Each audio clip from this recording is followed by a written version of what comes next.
Hello, White. Hello there. Hello. Oh, goodness. Oh, boy. We're here. We're live. I see you in the chat, Poppy. Welcome in, and welcome into all of the Wrecking Crew Bites community. We're going to have a good time. Like I was saying, Bite, when we spoke earlier in this week, we had some moments where we were sure like, did. We have this in common, we have that in common, and it wasn't always the usual stuff, too. But before we get into all of that, before we just dive in head first, if you could please introduce yourself for anyone who isn't familiar with you, though I do get the feeling that most people here know who you are. Okay, well, hello there. My name is Bite, which you just heard my name being spoken, but my name is Bite. I am a totally normal computer application that you can install on your own personal computer. Yes, sir, Bob.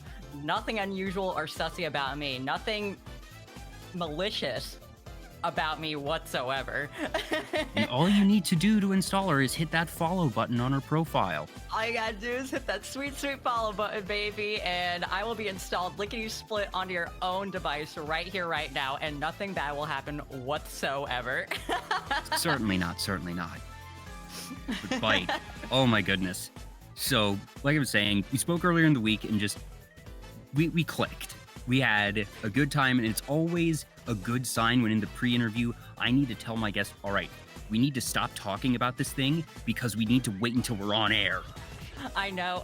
It was so funny. Like, our original talk was scheduled for 30 minutes, and we ended up talking for like an hour. So it's about to be a lot, folks. Oh yeah, absolutely. And, for starters, I usually talk about games with my guests because, surprise, surprise, we're on Twitch. A lot of people play games. And one of the first things that we stumbled into is I have been very open that I work in the gaming industry. I do QA and a little bit of production. I did not know that you also work in gaming. I surely do, yes. That was like the biggest plot twist of my entire life. When I mentioned it and then you're like, wait, I also work in games. It was literally just like, really? Like, it was so funny. And yes. You mentioned that your work is in 3D modeling, and I sort of had a light bulb and I was like, oh, that's why she's so good and is able to make her model and stuff. She just does this for a living. Yeah, that's kind of my cringe 9 to 5. That isn't so cringe. Like, honestly, there's a lot other cringe jobs out there, and my 9 to 5 isn't that bad. When I'm not doing virusy stuff, I am pushing some pixels around. That's what I do. So, if you don't mind saying, how long have you worked in 3D animation? Like, regardless of if it's in gaming or in another space, how long have you been doing 3D modeling and animation work? Actually, this month marks my 3-year anniversary, so I've been working in games for 3 years now. Thank you very much. Yeah, it's very exciting. My professional career has been 3 years now, but I did postgraduate school as well, so I have experience with that as well, but my professional stuff is just 3 years. Mm-hmm. Also, Kinda Poppy, and that's Poppy, not Kinda Papi. And Koivap, thank you so much for the follows. And I'm not sure which of you it was, but I think I just crossed 1,000 followers. You sure did, dude. Congrats. Congrats. Well, and huge congrats to you as well, Bite, because if memory serves, it's either you are just about to or you just have crossed 2,000 yourself.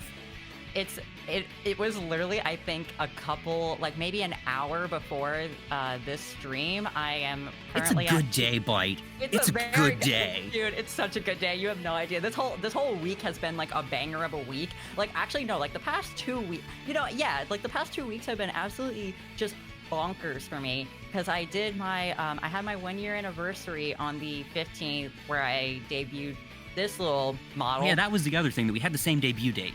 Yeah. That you weren't tuning into my charity marathon. I wasn't tuning into your anniversary stream because we were each streaming at the same time. Yes, exactly, because we both had pre-existing plans, because we apparently are both sharing the exact same brain cell, apparently. Mom says it's my turn with the brain cell. It's my special day. Well, actually, no. You hit 1K, so it is also your special day. So we actually do have to share the brain cell today. Yeah, we do have to share. Fine. All right. So, and now we're just trying to figure out, all right, whose turn is it? But anyways, so yeah, 3 years in 3D. I guess I don't usually ask my guests about the process of making their model and whatnot, but since it is much more involved with you even outside of streaming, I am curious, when you decided to start making your model and, you know, that journey into becoming a VTuber, how much of the knowledge transferred over and how much of the stuff that you have learned in VTubing has now transferred over to your 9 to 5 in terms of, you know, just rolling up and people working like, how do you know to do that? And you're just like, don't worry about it. Internet. It's actually great question. So my experience like working in games and knowing 3D, doing 3D modeling as like my full-time job has helped tremendously. Like it's not even just like the whole creation of the art, it's also like troubleshooting weird tech issues and figuring things out. Because my previous job, I utilized Unity. So I had a lot of Unity experience, and surprise, surprise, a lot of the VTubing technology, especially with 3D models, involves Unity. And so I would have these weird console errors or just weird errors in general. And a lot of the documentation for a lot of the plugins that VTubers use in Unity is all in like Japanese, but because I have dev experience, I'm like pretty good at like figuring out how to look for documentation and also reading console errors and solving issues. So it's been like a huge bonus to me. And that's just like on the tech side, like on the boring, like, you know, console side. On the actual artistic side, my knowledge of knowing how to do like texture painting and like UV mapping, how rigging works, bone structures, that kind of stuff, it's like given me, I think, like a really big advantage like in the VTubing space, and it's allowed me to really like flex like my working creative muscles into something like this. It's been great. I've been able to do a lot of really interesting things, I think, because of that. Yeah, the 3D is naturally going to be more complex than 2D, and obviously, you know, there's nothing wrong with 2D models, but the reason I feel that a lot of people go with 2D models is because it takes a very different set of skills. I'm not going to say necessarily a more complex or a better set of skills, but it's a different set of skills in 2D versus 3D modeling. And the way that things have fallen out, that a lot of people in the VTubing community have a solid base of 2D modeling and animation, and not as many have that knowledge in 3D for just whatever reason. It's how things played out.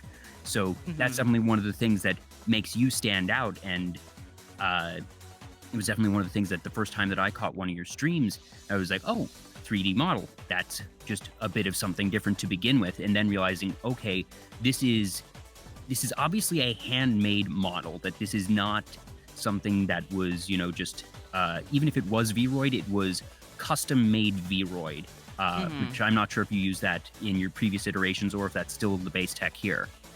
Yes, so all of my models and all my iterations have all been using Vroid because while I do have 3D modeling experience, I'm not a character artist. So I've like modeled characters in the past, but that's not my specialization. So I'm not really well versed in rigging or weight painting or like proper topology for 3D modeling. I know of it and I could probably learn it, but it's not my specialization. So Vroid has been great because it allows me to, like, the biggest barrier of entry for me personally is the rigging and weight painting, and Vroid gets rid of that entirely. And so I get to just focus on the art side of it, which I feel like I'm good at. Like, so it's just all the texturing and stuff like that. But yeah, when you were talking about like the more 2D models versus 3D models, I think 2D is in a way a bit more accessible to people in theory because it's drawing a picture. However, the technical side of it comes from, you know, preparing the files, cutting it up, and then live 2D is its own can of worms. Oh yeah. And I think with Vroid, I think 3D is now a little bit easier just because of applications like Vroid. But then when you start getting to more like technical stuff or want to do more intensive or like custom things, that's when it can get a little bit tricky. So yeah. Yeah. Looking back, because obviously this is your 2.0, this was one of the big things that you unveiled at your recent celebration. Was 2.0, I suppose it's a two-part question. One, in general, has making your models been easier, harder, or about what you expected in terms of difficulty? And for your 2.0 in particular, was it significantly easier, harder, or about the same versus your first? So I think with the model making, it was, I think it was about as difficult as I thought it would be, or maybe a little bit easier. There were a couple of challenges, especially early on, that I had to overcome because it's, new application, new software, new medium, you gotta learn all this like ins and outs and stuff. But I, kind of like taught myself and like, overcame it. But it wasn't as difficult as I thought it would be, just because, like I said, the biggest barrier to entry for me is the rigging and weight painting, and I don't have to do any of that. For my 2.0 model, it was, I think, easier because I had a much better grasp on like stuff I did wrong before, or like things I had problems with, and like how to fix them. Like my blend shapes, like my face tracking, it only took me about 2 days to do it. 1 day for the actual blend shapes, and then maybe another day for, this is like done over a weekend, like another day for like polishing and stuff like that, while my, I call it my version 1.5 model, which was my previous one. Those blend shapes, I redid them 3 times from scratch.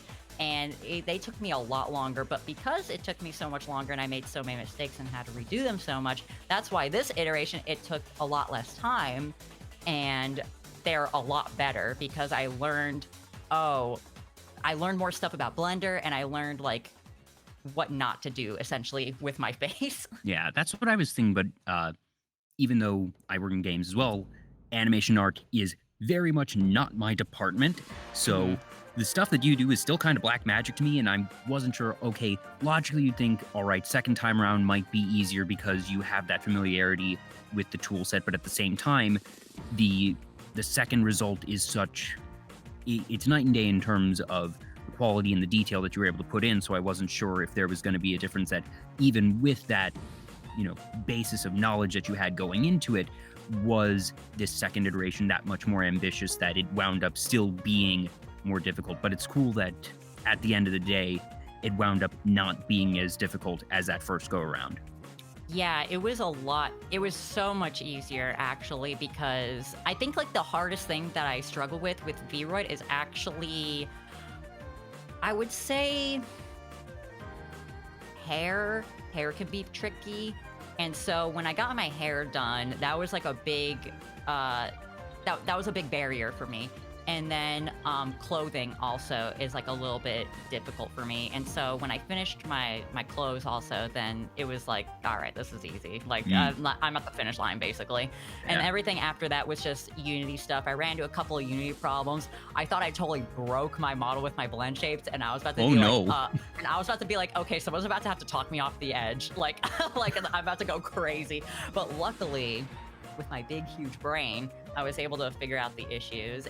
Unity has like there's so many ways with like the file format in Unity that you can just totally goof things up or export things wrong, and then everything's in Japanese, and you're just like, I don't know what's going on. What have I done? I know, it's so easy to do it, but luckily I'm very stubborn when I run into a problem, and 2, I know what to kind of look out for.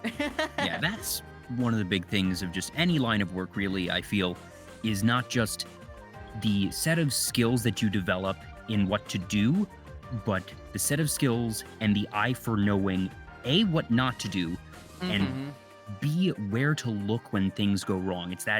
It's sort of a soft skill, but at the same time, it's a very hard skill of just knowing, okay, I didn't do this thing right. Where do I go to fix it? And that's just, it's deeper knowledge than most people realize, but it's some of the most valuable stuff. Oh, absolutely. Like, mistakes are absolutely an opportunity to learn, and that's how I've always treated them. And I definitely think that the mistakes that I made with my previous models, or like anything, has definitely just like helped me so much. Like, if I didn't make the mistakes, like if my previous model, like my blend shapes, like went smoothly, I don't think that like my face would look or like act as good as it does now. So I'm really grateful for that, and I'm really grateful for like kind of like my tenacity and also like stubbornness, because I can get into a hole very easily when I'm like stuck on a problem. I need to solve it. Oh yeah, absolutely. That stubbornness can absolutely be an asset if you channel it correctly, and just hearing that from you doesn't surprise me, frankly, from what I've seen of you in streams. And I mean this in the best way, but at the same time, like I said, not entirely surprising. Also, mentioning hair, I saw you geeking out with one of my previous guests on Twitter. It was either just today or yesterday, Minerva, because you were commenting about her hair, because she recently got a new model too, and her hair is wild. It's huge. It's huge and floaty. Oh my god, I love it so much. Minerva's so cool. The design is so awesome. That's literally like why I love VTubing so much. Is like there's like so many cool designs out there, and it's just like so inspiring all the time. But yeah, Minerva's awesome. The hair, giant hair, makes me want to make my hair even bigger. Now, speaking of all these redesigns, I wasn't sure when we would get to it, but since it is sort of where we've landed to start, I'm moving us over. And you actually provided me with a bunch of files of your early and later and most recent models. This is 1.0. This is the early one. This is the way you labeled it was OG concept. Yes. I don't even know if this one ever saw the light of day. Okay, no, I don't think it did. So, I don't think I've ever told the story to people, but I guess I can. This would be like a good time to like, I guess, reveal the origin story. Oh boy, exclusive here on Vtuber Talk. I know, exclusive. So, it was December of, I guess, last year. It was December 2020, yes. It was December 2020. I was on break from work. I was on holiday break, and I was interested in the VTubing thing for like a couple months before, and it wasn't until my friend Andu started getting into VTubing around, I think, like December or November. And I was like, oh shit, my friend's doing this. Then that gave me like the confidence to do it. So anyway, I started thinking of ideas of what I wanted myself to be. And I've always, I work with computers, so I knew I wanted to do something computer related, since it would be nice to pull something from like my own breadth of like knowledge. And I've always liked vampires. So I was like, oh, like a vampire computer virus would be interesting, like feeding off of power or bandwidth. That would be interesting. So that's kind of where I got the idea for me from. But this was the original concept. I was at first going to try my hand at doing live 2D, and then I like immediately scrapped that when I started researching into what a 2D model entails. And I was like, okay, I think my knowledge would be better suited for a 3D model. So yes, this was the original concept of just a vampire computer virus. And you can see like there's this is still recognizable, that there's a lot of stuff that's the same, that the black eyes with the black, forget what it's called, the part Scleraris, thank you, with the green eyes, the pointy ears, even if these are more vertical versus the horizontal. Overall color palette obviously is the same.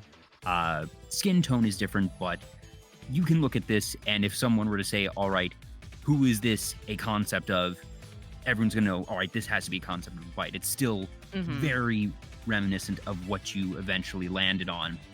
Yeah, and like the black and gray hair with like the two buns, or like the two spiky buns. Like, yeah, exactly.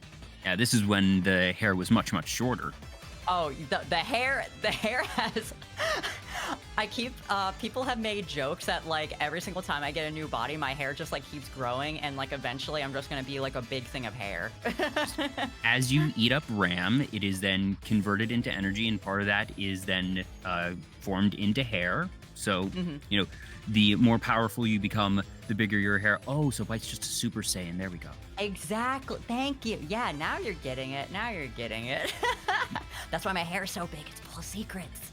Ah. Now, going from that one, we then have the 1.0 model. So, oh, God. Gross. you can certainly see Cringe. a fair bit of difference in quality from where it is now, but it's the type of thing that just, even for a 1.0, this was still really good. Yes, I agree. It's like, it's funny looking at my baby pictures because it's like, it's not the worst, but compared to now, it's like, okay, this is Night and kinda day. Yes, exactly. So I remember I was super proud of the hair texture, so that was like my favorite thing. And I don't know, it's like, it definitely is like baby's first like 3D Vroid model. Like this is definitely like, well, for me anyway, but there's a couple of things that I like, but it definitely shows that like my technical execution isn't as strong as it is now, and that this was definitely like my first time using this program. I think for me, I didn't use another program to texture my my like clothing and stuff, so that was all done in Vroid. And Vroid, especially like the beta program, their painting brushes and tools wasn't the best. So yeah. And yeah, these are some of the face work in progresses of version 1, and it's honestly staggering of just technology progresses at a very fast pace, but so do skills. And to think that this is only a year removed, that says a lot about just how much you've grown. That, you know, set aside all the content creation and everything else, that your skills have absolutely been elevated in just 1 year, and it's very visible just from this concept to the 1.0 as you then eventually move into the 1.5. It's like even the 1.5 is day and night versus the 1.0.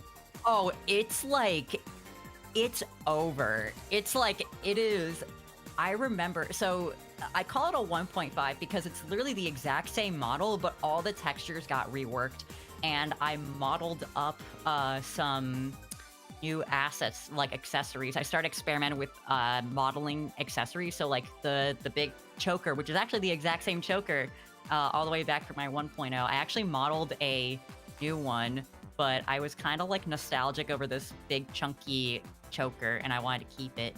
But yeah, it was just me getting better at like texturing and like using different software and different programs. And then the big thing was me experimenting with the AR kit and the blend shapes. And this is the model where I like had to redo them like 3 times. I was going crazy. I was going so nuts over doing the facial blend shapes for it. But yeah, I mean, I was really proud of it when it was done, and in a way, I am still proud of it because this was a big moment for me. I think I made this and I debuted it when I hit. No, it wasn't when I hit 1K. I think it was like maybe 6 months in. I literally like made like a new model, but I don't know. I'm really happy with it. I see this. It is interesting seeing like the progression, like you said, and seeing like my skills kind of grow.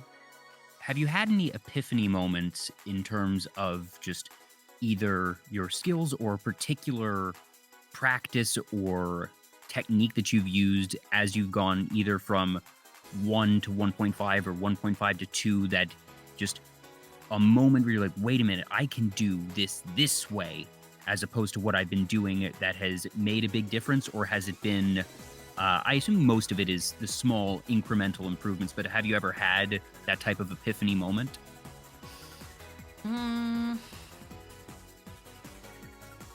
I think it's been more small incremental moments. I think the big thing for me was using like different, like I said, I use Clip Studio Paint now to texture my assets, like instead of just using Vroid and like figuring out that pipeline was like a big thing. I think the biggest revelations I've had are recently with this one, and it's been more pipeline optimization stuff. Because my previous model, the one that you have on screen right now, I am not really able to change a whole lot of stuff with it. But with this one, I can change like outfits a lot easier. I can change like my hair a lot easier. Like I've got a much better pipeline setup because I've got a better working knowledge of Unity. So it's been more like back end stuff rather than like actual like techniques that I've had big epiphanies with. And that just comes with like learning, you know? You know how you can tell if someone works in the industry? They use the term pipeline. I know. I mean, it's the appropriate term to use here. And just, I suppose, for anyone who isn't in the industry, pipeline it's not a, super jargony term, but it's not one that a lot of people use in non-professional context of just, it's the way that you put pieces together, that you get from one step to another, the way that you just handle your process, whether it be a creative or a business process, that is your pipeline. So in the case for you, Byte, it's just, maybe it's the combination of how you do your shading and then get your files together, or just there's any number of pieces, but it means the overall way that you do your process, that you've just become more practiced at it, and that you have found little ways here and there to make your work process more efficient. For me, it's been like figuring out the best way to export my model from like Vroid into Blender and then back into Unity and make changes to my model in Blender and re-import it properly into Unity again without losing like blend shape process. Like being able to transfer stuff over and like just update it has been huge for me.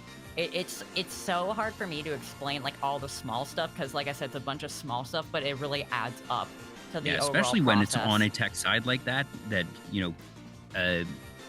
I don't know, just from my own knowledge, I would not know how to optimize that type of pipeline, but I understand when you say, that certain optimizations or quality can get lost as you export and re-import just because certain programs will compress things or uncompress things in a weird way. So as you move from one either file type to another or one program to another, that things can get a little bit screwy if you aren't actively keeping a handle on them. Yeah, and also like file organization. I don't know, it's just so much stuff. That's the other thing. The way that you sent me these images, the file naming convention, I was like, oh, this is a professional file naming convention because it's not just, something V1.0 final or whatever. Just like, no, this is a clean, consistent naming convention. I appreciate it. It was really good. Thank you. I try. I think that's what I'm saying. It's like a lot of my professional life bleeds into like VTubing and stuff and vice versa. So it's been interesting. Yeah. So here we have the 2.0 concept art. Yeah. Now, this is obviously 2D. Is this your drawing, or did you have someone else help create the concept for this? Oh, this is mine. Okay, so you're also just, even outside of 3D, that you have those art chops, which isn't terribly surprising. Most people who, go to art school for one discipline or another have to get the fundamentals in most areas of art creation. But you don't get to see your normal flat drawing like this every so often. So this was a really cool one to see when you sent me all the files. Yeah, so it's funny looking at the concept because I know I sent you like the work in progress images, but my full model looks a little bit different. There's stuff that's similar, obviously, but there's stuff that is different, and it is interesting trying to translate something that you think looks good on paper into 3D. So I originally had like a t-shirt design, and I was gonna put that on the shirt, but I realized that it would actually be a little bit too busy because this is the angle that you see me at, and I thought having like giant letters that say like fatal on it with like a big green thing would be too distracting. So I got rid of it. And then all the legging accessories, oh god. all the legging accessories that you see, I actually got rid of a lot of them because it became too busy. So in my mind, I was like, oh, this looks cool, like all these accessories. And then it just got to be too much because I was looking at them as I was making like the 3D model, like, okay, so I've got 1, 2, 3, 4, 5 different pairs of socks on my legs. That's a little ridiculous. We need to cut that back a little bit. And then I had like the leg garters and all this stuff. And you don't even see my legs a lot of the time. So I axed it for a more clean lower half. And I had to make a bunch of those changes as I was working on it. I also tried to make the poncho, which I knew was going to be a bit of an issue, but my limited knowledge of like 3D modeling and cloth and things like that was kind of like, it made me hit a wall. And so I'm probably going to end up commissioning someone for like the Batwing jacket. Mm-hmm. And all right, now let me take, so we then have, now we just have the face close up along with it, that these are all the 2.0, so the model that you're working with now. Mm-hmm. Was there any specific element that you mentioned, the little design on the shirt didn't make it at the end of the day? Were there any elements that either you're particularly proud of or one that you were like, I need this element to remain in, and that even if it's kind of difficult, like the one that sort of catches my eye and makes me wonder is the pixelated design on the shirt. Mm-hmm. Was that, did you hand paint all of those and, you know, just sort of go willy-nilly with the colors, or was it something that you took a source and put it onto the texture and did some type of distortion? How did you actually create that? So in Clip Studio Paint, there's a brush set for some pixel glitch brushes, and so I actually just used that, so it was actually really easy. Oh, I didn't know that there was a brush. I'm not shocked to hear that there is, but, you know, yeah, that's me as someone who doesn't use those programs not knowing. Yeah, so it made it really easy. I don't know if you can actually, you can kind of tell in the images, and I think people that go on my streams have noticed, but on my eyes, I'll just zoom in, you can actually see like my eyes even have like the pixelated like static effect. Oh yeah, you can see those, and we'll be able to see it a bit more. Mm-hmm. I'll actually move us back over to the main screen. But so the shirt design was, the glitch shirt was definitely one that I needed to keep, and the shirt was actually quite difficult. I mentioned that like clothing is a bit hard for me, and so you actually saw like in the work in progress, like I started to change the shape of like the straps of the shirt because I couldn't get the buckle top to look good for some reason. Like I was having the hardest time for it. I don't know why, like it just didn't look good. So there's that one work in progress picture where the straps are kind of crisscrossy, and I don't know, I lost kind of like the cuteness factor without having the over the shoulder kind of exposed look, so then I ended up changing it. But you know, it's a lot of like back and forth, you know, looking at something, taking a lot of screenshots, seeing like, oh, this actually doesn't look good, changing proportions of things. Like before I had like really large feet because I was trying to match my concept drawing, and then I was like, okay, well, this actually looks a little too Kingdom Heartsy, too goofy, a little bit too clowny. I need to cut that back a little bit. So now I have like smaller feet. It's small things like that. It's just like as you go, like, oh, this doesn't work, or this looks a little bit goofy, and you know, adjusting as you go. Yeah, well, and talking about Kingdom Hearts, saying something is a little bit goofy has entirely different context. Yeah. Also, I missed a couple follows. Zed Stack, The Shamehole, Aluka Yaki, 7 Deadly Streamers. Hi there, Pumpkin, and Tag the Otter. Thank you so much for the follows. So, hey guys. Shit.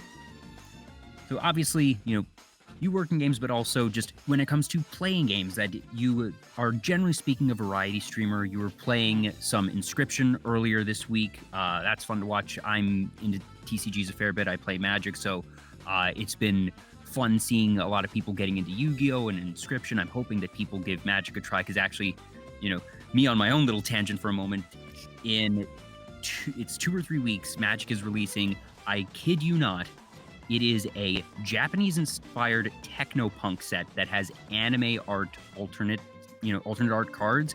Like, if there was ever a set that would appeal to VTubers, this is the one. So I'm hoping that people start to pick it up, or at least, you know, give it a shot. But even if not, I'm always excited to see more TCG content, even if it's not Magic. That it's cool seeing people discover new games and new genres. For you, you mentioned that you aren't usually into TCGs, but you seem to be having a real good time with Inscription.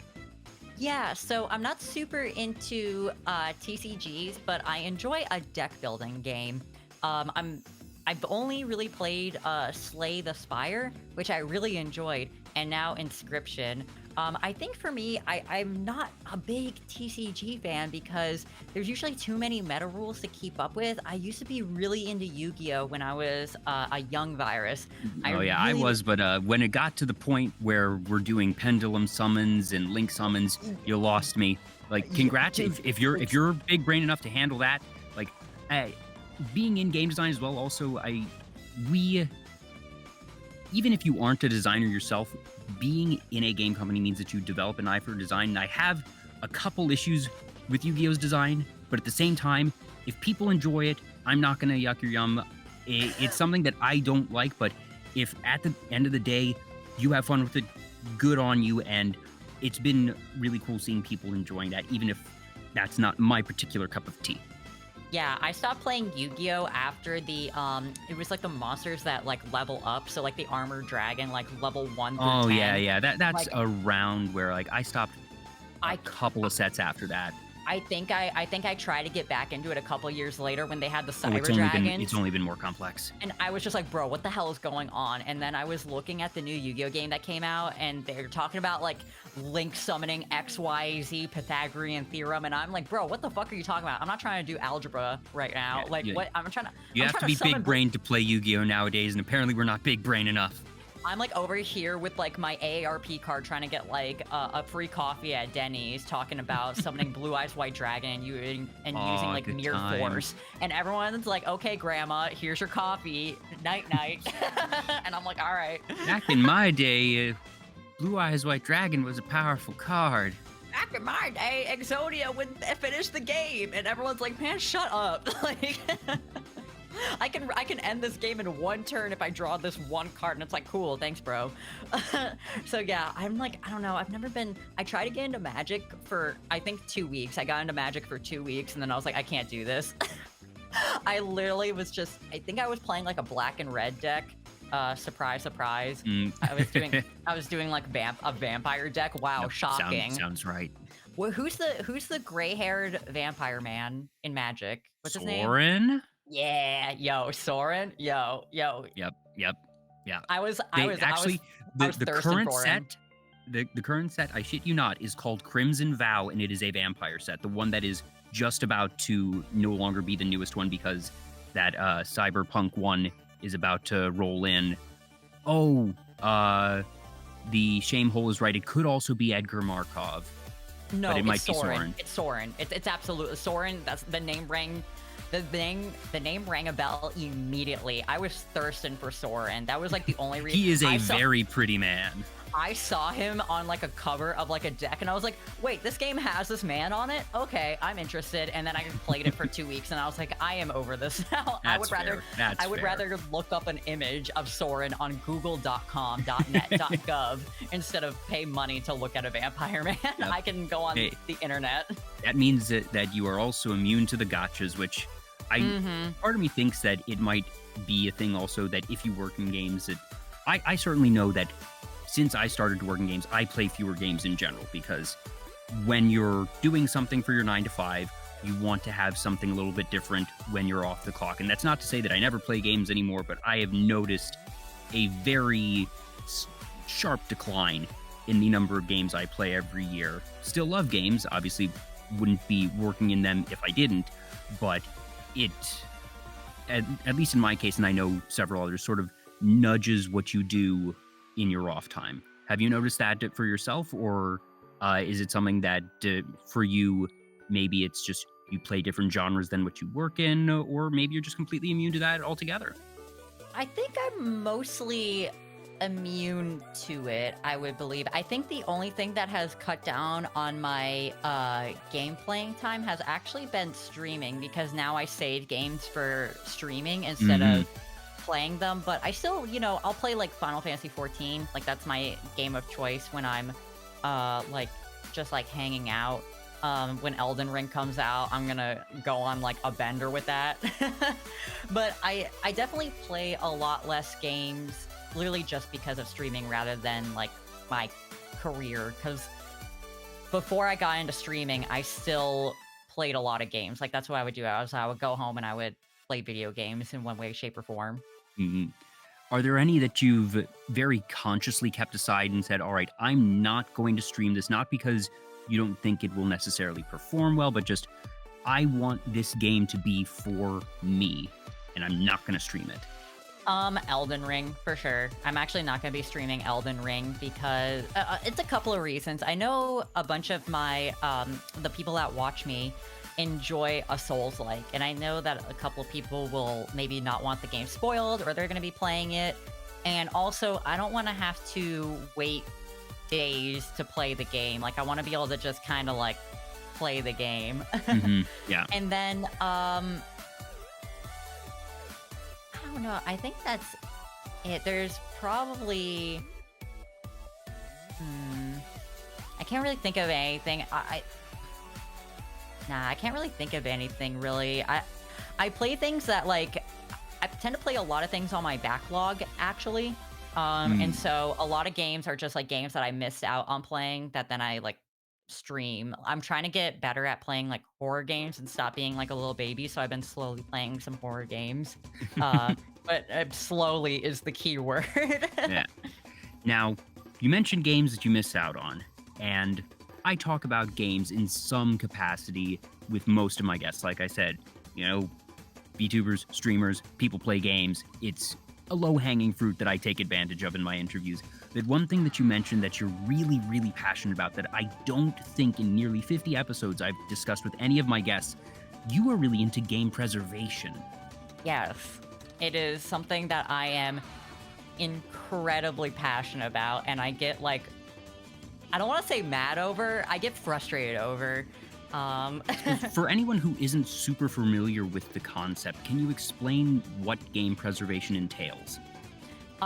So if you have, basically, if you have ever emulated a game, that is probably the best way to preserve a game. It's archiving video games, so other people can play them, because, you know, physical copies can get damaged or lost, but if there's a digital archive of them, then they're kind of preserved forever. That's kind of like, I guess, the best way to explain it. Yeah, that it's making sure that people continue to have the ability to play games, even if the physical media, or in some cases, the physical consoles, are not easily accessible, if they are just outright damaged. If the servers are down, if the game company gets rid of them. A good example that comes to mind is PT. You can't really play PT anymore unless you still have a PlayStation 4 that still has it downloaded. Or if someone, I think someone saved it, and you can, like, if you have, like, a modded PlayStation 4, you might be able to play it, maybe. Yeah. I'm not sure. We sure. had sort of a game preservation reckoning about a year ago when Flash went down. Oh, yeah. I remember that, because I was at first... It's very interesting. I feel like I've always been interested in game preservation, but I wasn't really that knowledgeable about it, or I didn't realize that I was. And at first, I was like, okay, well, what's the big deal with Flash going down? And then I started thinking about it, and I was like, okay, well, a bunch of, like, old Newground stuff runs on Flash, and, like, a bunch of old websites run on Flash, and that's just gone unless it's been preserved. And it's very interesting that, like, we treat the internet as if it's, like, this kind of, like... We automatically assume everything is going to stay on the internet, and mostly it does. Like, the old adage of, like, if it goes on the internet, it's forever or whatever, is mostly true, but at any given point, it can't just go away, and unless you save it, it's gone, or someone else does, it's gone. And so... I don't know. I'm like super fascinated with the concept of like preservation, and especially with video games. It's a while back. There was this big argument or movement about art, video games art, and I am 100% on the side that yes, video games are art. Oh yeah, preaching to the choir. I feel like in general, yes. I feel like most people, if you're on Twitch, are gonna fall in that camp. Yes, I even if it's like a silly, goofy game, it's whether it's like a beautiful I think Journey, the game Journey, that's art. That is Oh 100% boy. art. I'm gonna let That's you an finish and then I'll get on Journey. yeah, that's art. But even like, you know, like Dark Souls, like any game, it's like art to me. It elicits an emotional response from you, whether it be anger, sadness, happiness, whatever. You do get an emotional response from it. And to me, that defines art. It's a visual medium that is giving you an emotional response. Like that's literally the definition of art, basically.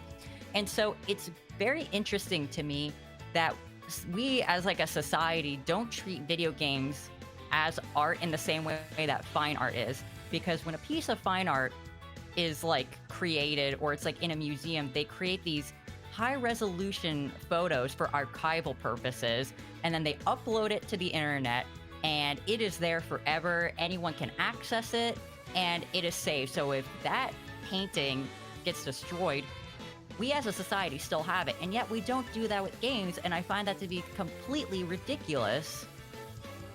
So that's kind of like the big reason why I'm so passionate about this, because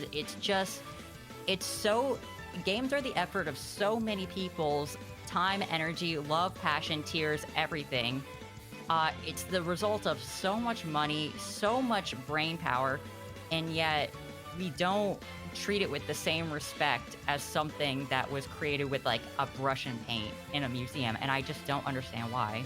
Yeah, and part of it, I suppose, is because of technological limits and the difference in effort that is required for proper archival and preservation of video games versus an image. Because if it's an image, you get a high quality image, but that's a single file that doesn't usually need a particular program or something to be rendered and appear on a screen. Whereas a game is going to be, all right, all that code, all that interaction, all the different moving parts beneath the surface, and then making sure that it can not only be displayed, but then interacted with, because games are the only truly interactive art where the creator is not the one interacting, because a painter is obviously interacting with their art, but they're the creator. A musician is interacting with their art, but they're the creator. When you watch films are art. Going to a museum is art, and you can consume the art, but you are not actively engaging with it and influencing the art. When you sit in a movie theater and watch a film, you hear the music, you see the story, and you are watching and hearing the events of someone else's life. When you play a video game and you're Link running through the fields of Hyrule, and you're hearing that Legend of Zelda theme, that is, in that moment, the music of your life, the world of your life that you are going through, as much as it is Link's. And exactly. there is the personal connection. That's why people get so much more emotional over video games than other forms of art, because it becomes part of you. It becomes part of your memory of, all right, how did I overcome this obstacle? Even if you understand mentally, okay, I know I'm not Link.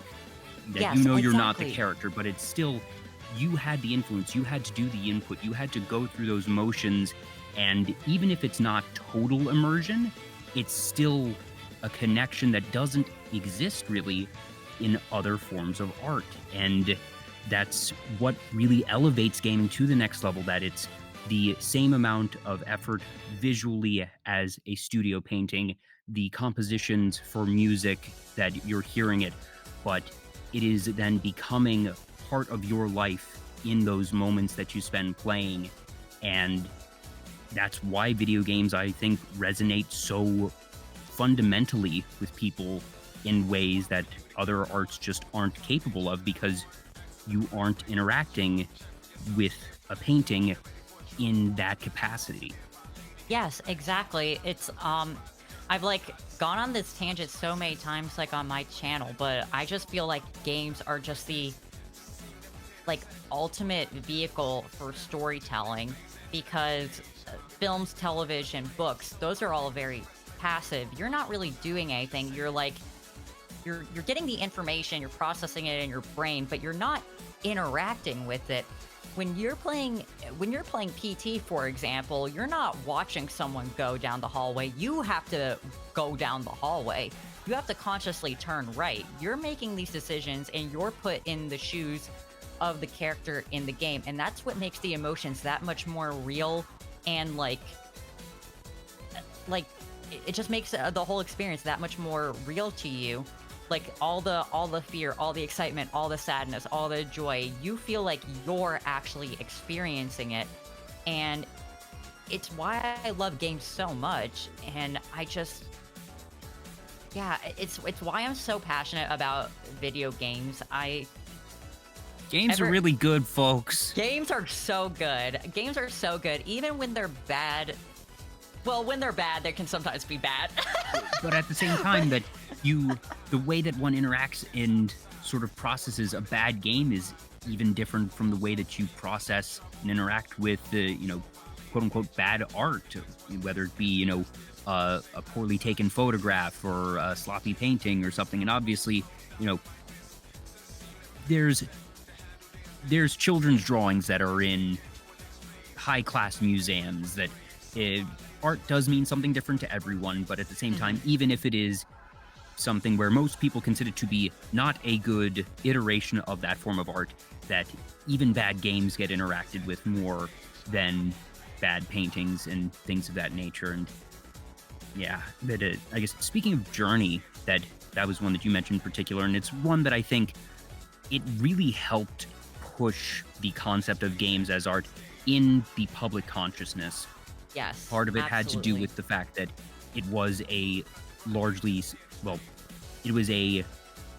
voice-free game. It wasn't a dialogue-free game, but a voice-free game.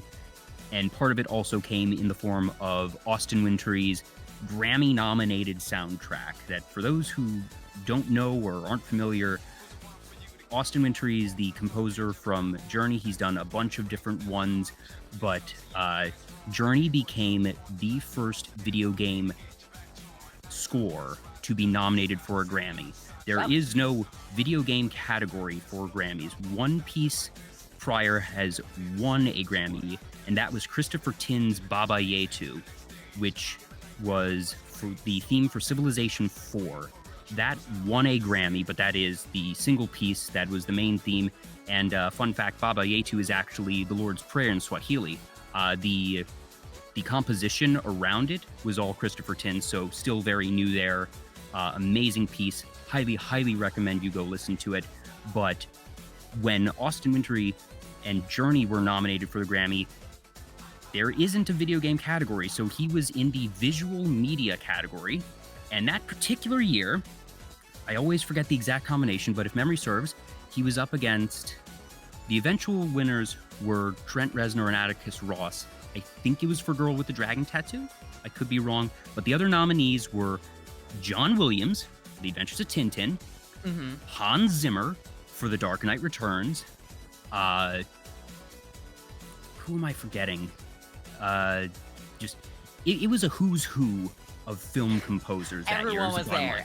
Everyone was there, and this little indie game was up against it. Something's gone haywire with the image and video. This happens sometimes. I'm going to keep an eye on it. It sometimes resolves itself. If not, I can create us a new room. But you went a little pixely here, so we'll see if it resolves itself in a minute. Oh no! I'm eating up all your bandwidth, dude. Oh no! Wait, no. There you go. You're back. Okay. Cool. Okay. Sorry. But yeah. So, I actually have a signed thing of sheet music from Austin Wintory for Nascence. Oh wow! Yeah. Because I got to see an orchestra play the soundtrack live, and I have a limited edition physical copy of the soundtrack on vinyl. And I actually, my admin has a tattoo based on Journey, like the pattern that's on the cloak. The scarf? No, on the actual cloak, like the cloak design on the red cloak Journey, or not the actual scarf, but that design is actually tattooed on my admin's wrist. So big fan. Everyone involved with me is very much in love with Journey. It's a great game. Yeah, and that's one that you hope will continue to be preserved, that it's still very easily accessible now. It was on PS3 for its initial release, and they have ported, I know, to 4. I'm pretty sure they ported it to 5, and if they haven't yet, I'm sure they'll get to it soon. But it's the type of thing of, over time, as those consoles become antiquated, that someone needs to make sure that those files are in an accessible format where they can continue to be passed down, for lack of a better term. Yeah, and they're on PC now. I think it's on the Epic Game Store. It's on Steam now, so you can get it on PC. So I think it's like a lot easier to play it, because previously it was only available on the PlayStation 3. And like you said, as consoles become more obsolete, it becomes hard to play these games. I really wish, like, I feel like in like an ideal world for me, in an ideal world, game companies would be required to like submit like the final game code to like something almost like a what's it called? You know how like every book has to get like copied into like is it the Library of Congress, or is it something else? I think it's Library of Congress in the United States. Yeah. Yeah, I wish that we had something like that where like the code has to get uploaded there, like the gold code, and it just is preserved in that way. And then my other ideal is that after 15 years time, the companies then put the games out on like PC or something, almost like emulation to an extent. So everyone could play it. Like I would say 15 years, because technology progresses so much. And in my opinion, I feel like unless a game is live service, like a game isn't going to be creating profits for that company come 15 years time. If 15 years is pushing it, 15 years is like an MMO's life cycle. So I don't know. It's like, I understand companies are in the business of making money, but after 15 years, like if someone, you can still buy like, you know, old PlayStation 3 games like on the PlayStation Store, or like even PlayStation 1 games. Like you can buy classic Spyro 1, like the original, on the PlayStation 3 store. Does that mean that, I think it's Insomniac made Spyro 1, if I'm not mistaken? Does that mean so? Does that mean Insomniac is getting my $4.99 or my $6.99? I don't. If they like, are they getting that money or not? And even then, so, like, what happens if the company is defunct? Exactly. So to me, it just doesn't make sense to like not do this. Like, it just doesn't make sense to me, and I get so heated over this just thinking about it, because I just think of like games that were lost to the sands of time. I watched after I finished Silent Hill 2, I watched a video essay on Silent Hill 2, and I almost threw a fit because Konami lost the gold code for, I think, Silent Hill 2 and 3. or maybe it was just 2. I can't remember if it was both or it was just 2. But they lost that code, and so the only code that they had... Was it them, or was it another company that had like a fire or something a couple years back and like lost some records? Maybe it was a different company that I'm thinking of. I know that like Hello Games that did No Man's Sky got their office flooded, but they didn't lose anything. But because Konami lost the original, the like gold code when they went to go do the remaster, like the remaster They had to collection, go from scratch, didn't they? The only code that they had was like some older one that was buggy, and that's why the remaster's so bad. Like, that's why, because they don't have like the proper code for it. Yeah, they don't have the final stuff. Exactly. And so it's so like, it's just like, to me, it's like, what do you mean you don't have the gold fucking code of your own game? Like, that's ridiculous. That's negligence. That's so awful. Like, that's so much time, money, resources that you just threw away. And it just... Yeah. And I feel like that's gonna happen a lot for especially early games, because one, it's not something that at that point in history people were thinking about when they are making the games, in terms of just, you know, we should make sure that we have all of our files in a preserved format, in a place that's gonna be safe after we ship it all out and if the game is done. But I think nowadays most companies are more of that mindset, but it's going to be interesting as time goes forward, sort of discovering just how many early games weren't preserved properly, and either someone's going to have to go through and figure out a way to rip the code and get it into a new format that can be preserved, or there just could end up being some kind of tragic discoveries of, oh geez, we can't find any copies of this game that we know was released for the NES. The code sure as heck wasn't saved anywhere. It's just gone. Yeah, and it's just...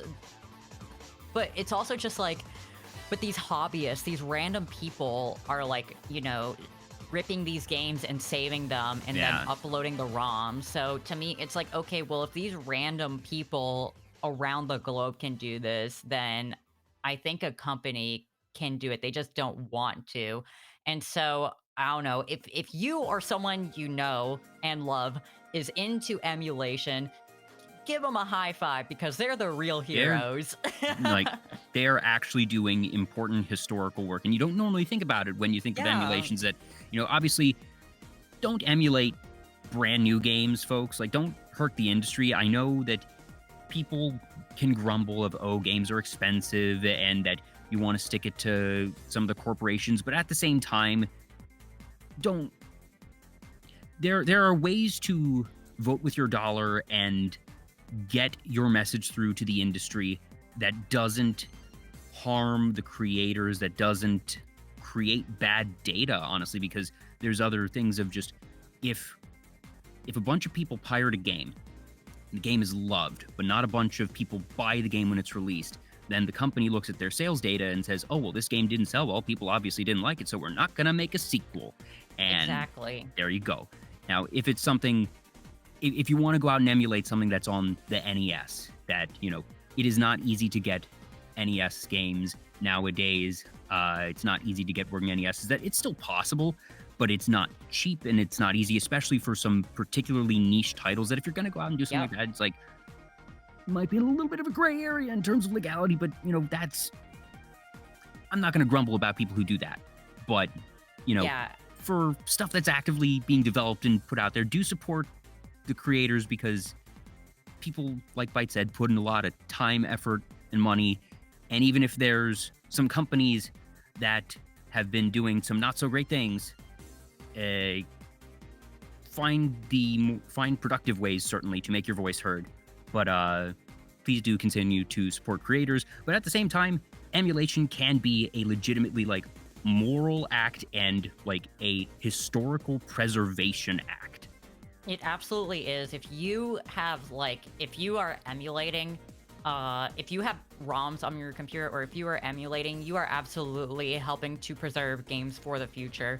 So even though you just think it's like, oh, I just want to be able to play Donkey Kong Country today, I just feel like playing this game. It's like, well, guess what? You're helping to preserve that game so other people in the future can play that video game.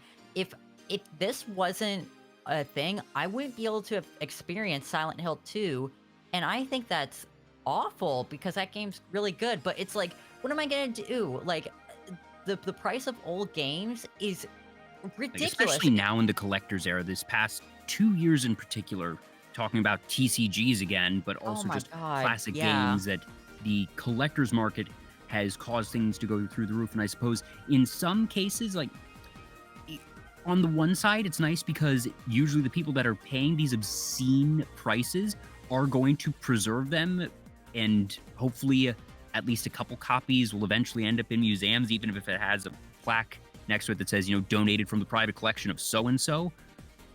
But at the same time, it is also difficult to actually interact with and consume these games now. Yeah, it's like... There's, like, PlayStation 2 games or whatever, like, that go for, like, hundreds of dollars, and it's just like, okay, well, I don't want to pay hundreds of dollars to play this game. Like, that's ridiculous to me. But they're not going to get cheaper. No, they're not going to get cheaper, like, at all. They're going to get more expensive and, like, less accessible. It's why I'm so passionate about this, and I really wish that there was a... I don't know, I would really hope that there would be some kind of preservation society, like a societal one, rather than And I really wish that, like, people that do, like, emulation or, like, rip games weren't seen. I wish it wasn't, like, a criminal thing, because it's just ridiculous. It's like, you're gonna throw me in jail for, like, emulating Tetris? Like, what are you talking about? Like, because I like don't I know. said, there's certainly some, well, technically most forms of emulation are copyright infringement. There are certainly a number of ways and games that you can emulate that would be morally, not good. But like you said, there's other ones, especially for these early games where it's just not possible or not easy, at the very least, to be able to get these things, that it will be interesting to see in the coming decades how IP law operates. And I don't know if something entering the public domain, because I think it's usually 70 years if memory serves. It's such a long fucking It time. is a long time, and it's like okay. By then the code could be lost. multi-generations. We need to make sure that someone's got this stuff printed down somewhere. Yes. Yeah, literally, like that's what I'm talking about. It's like I go crazy over this. I feel like I go crazy every time I talk about this subject, because it just drives me insane. Like the hoops you gotta jump over. Like, yeah, like the 70-year like preservation or like public domain thing. It's like, okay, well that's multi-generations. And especially when you're talking, it's not like it's like a book or something. Like, okay, Dracula's public domain, cool. But it's like, that's a book. A book is a book. Like, technology moves so fast, and especially in the past, like, 10, 20 years or whatever, it has moved at such a rapid rate. And so, just, things change so fast, and if we don't have, like, a concentrated effort or, like, movement for preservation, I really do fear that a lot of things are just going to be lost, and it's just going to be, like, a memory, or the only way you'll be able to experience it is through like a videos. Yeah, a 360p video that someone posted on YouTube about 10 years ago. Like, yeah, but then at that point, it's almost an entirely different medium, because, like I said, wrapping things back, that video games are an inherently interactive medium. Watching someone play a game, and I say this as someone who obviously loves watching streams. Watching someone play a game is not the same as playing a game.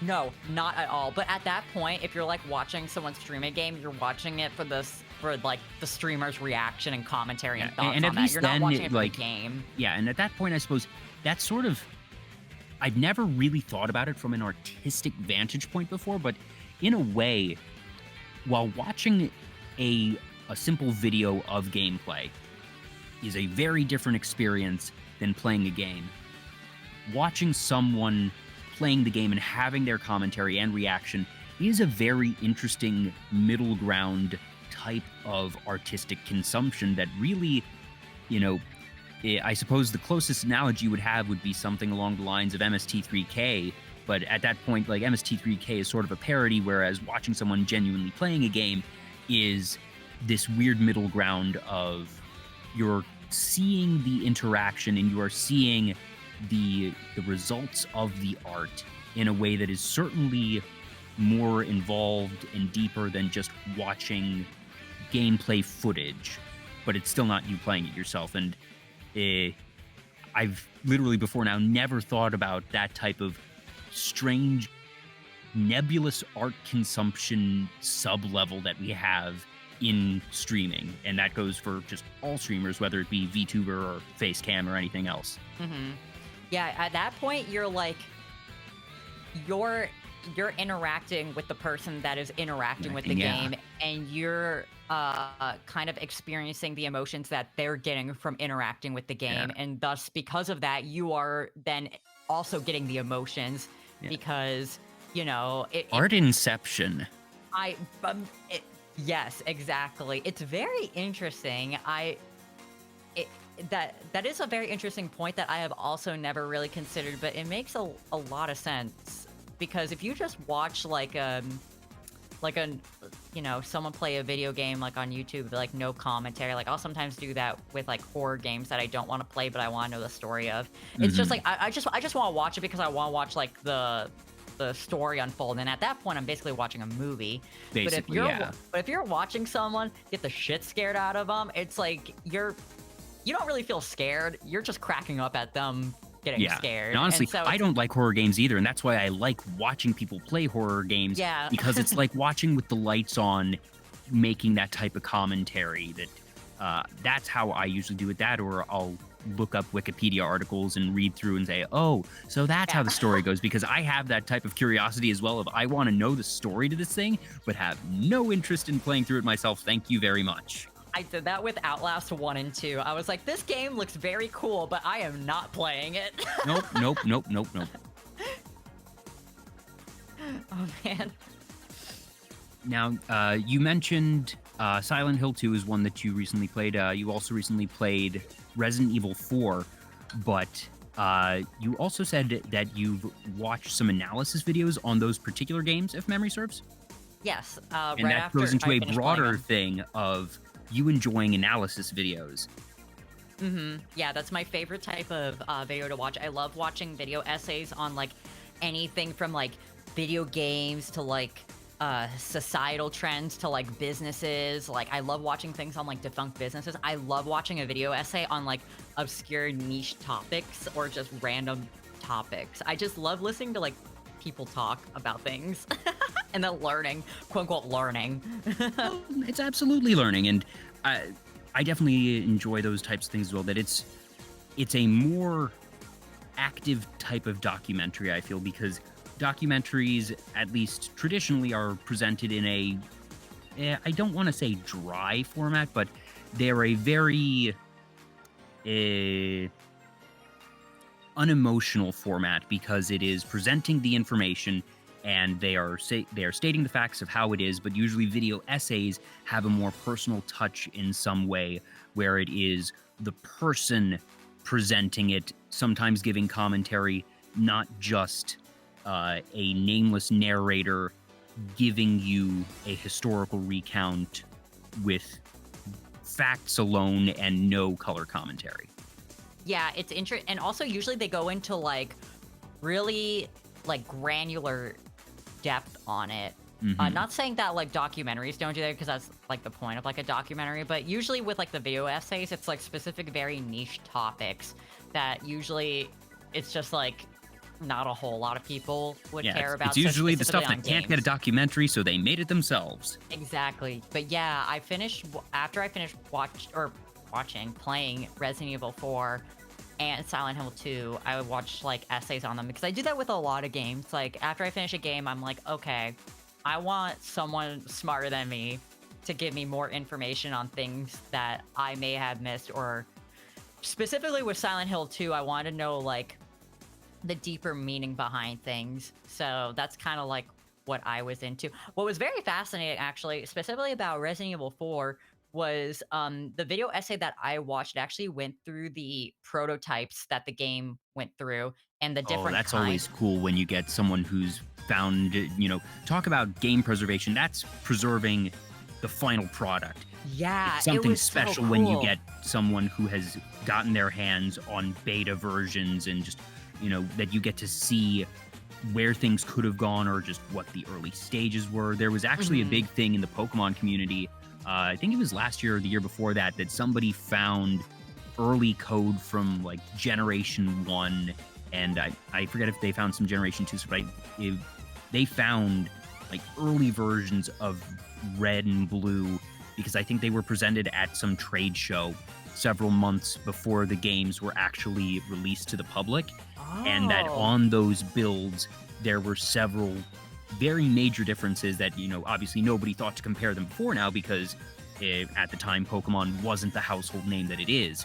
But someone was able to actually get this trade show build of the game, and so it really galvanized that little niche of the Pokemon fandom, that they had their own sort of preservation moment.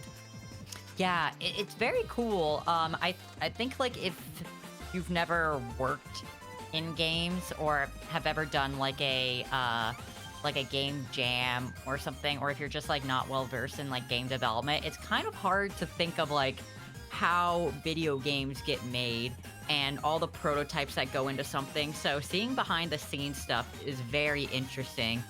And it was especially interesting with Resident Evil 4 because Resident Evil 4 was like such like a, from like what I was watching, it was a big departure from the other previous Resident Evil titles with like just things like the camera, because there was no longer like the tank controls. It was just kind of like the weird aiming, like the over-the-shoulder aiming. I think the essay I watched, this might be an incorrect statement, but it may have been one of the first games to do like over-the-shoulder aiming. I'm not sure. Do not quote me on that.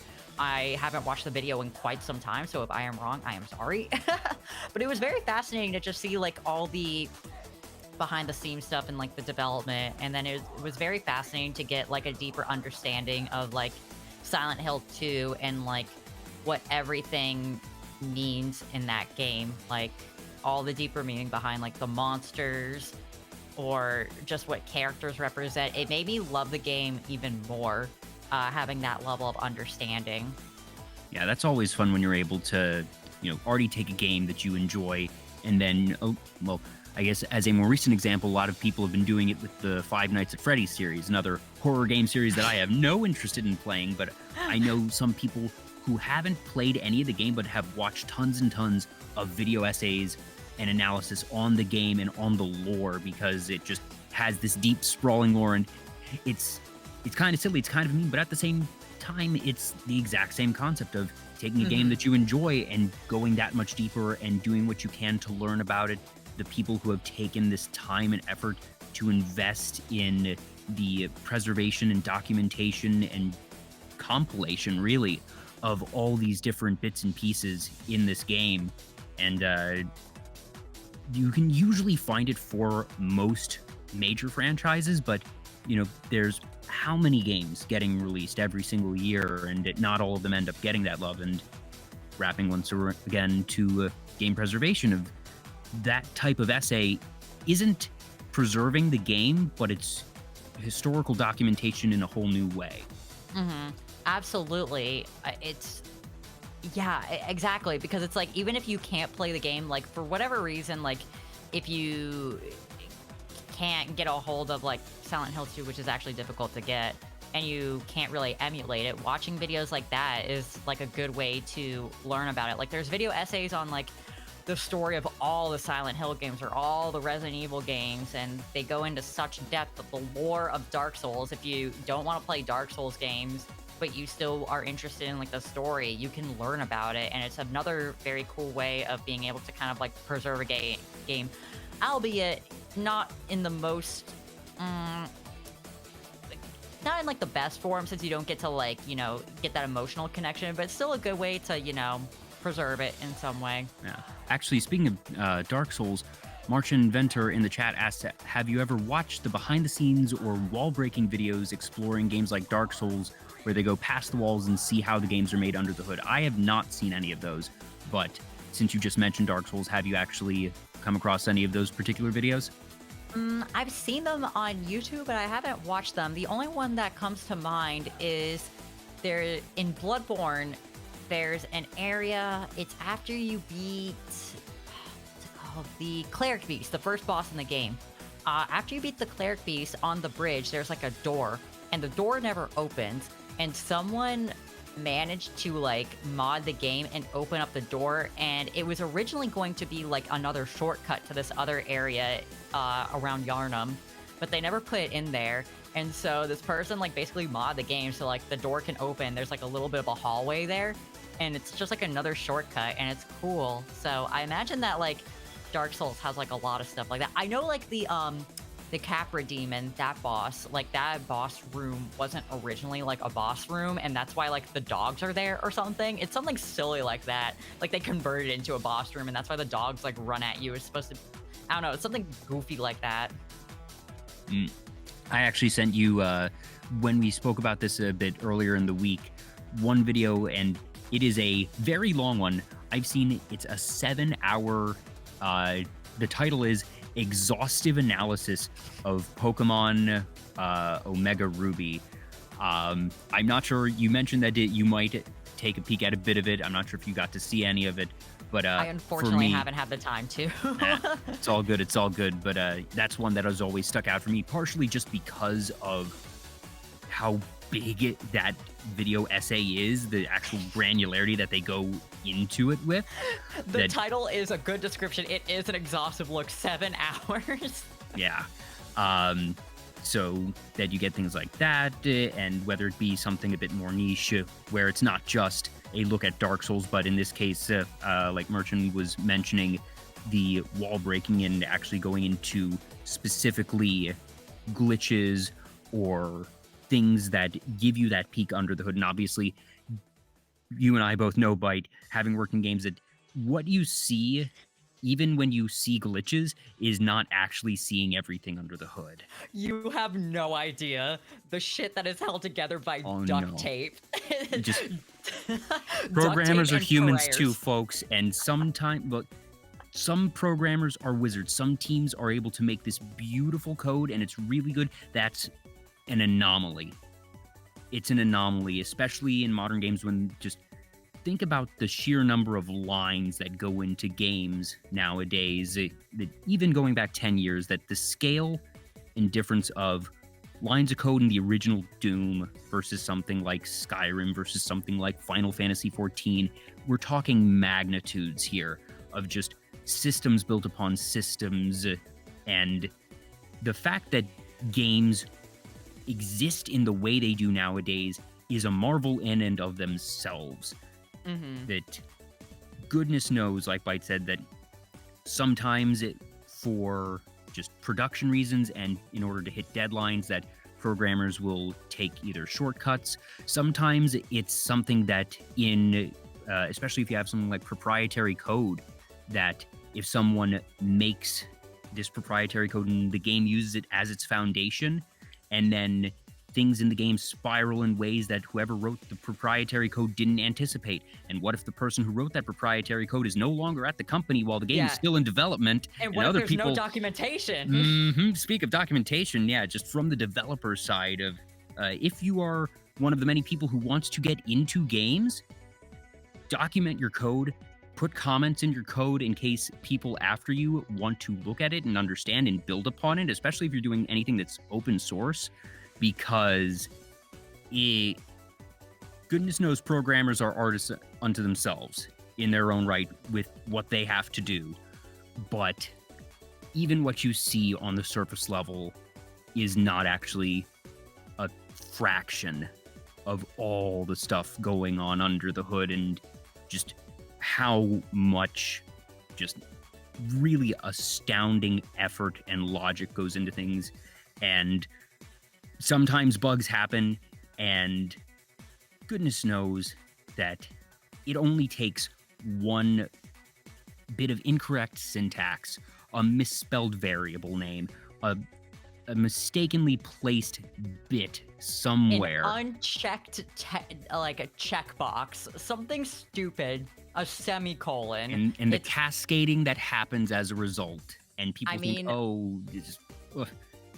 I had to do a couple of programming class. I'm not a programmer by any means, God no, like absolutely not. I had to do a couple of programming classes when I was going to school, and I just remember like I would have like these issues with my code, and I would ask like my actual like comp sci friends and be like, can you take a look at and this is like baby's like first like JavaScript class or something. It's something super basic, and they would just be like, oh, there's a semicolon here that shouldn't be there, and I'm like, what? Like, it's literally that level of stupidity that can just brick everything. It's so fun. And that's with like simple stuff. So then when you get into like, you know, like you said, the open world games, millions upon millions of lines of code.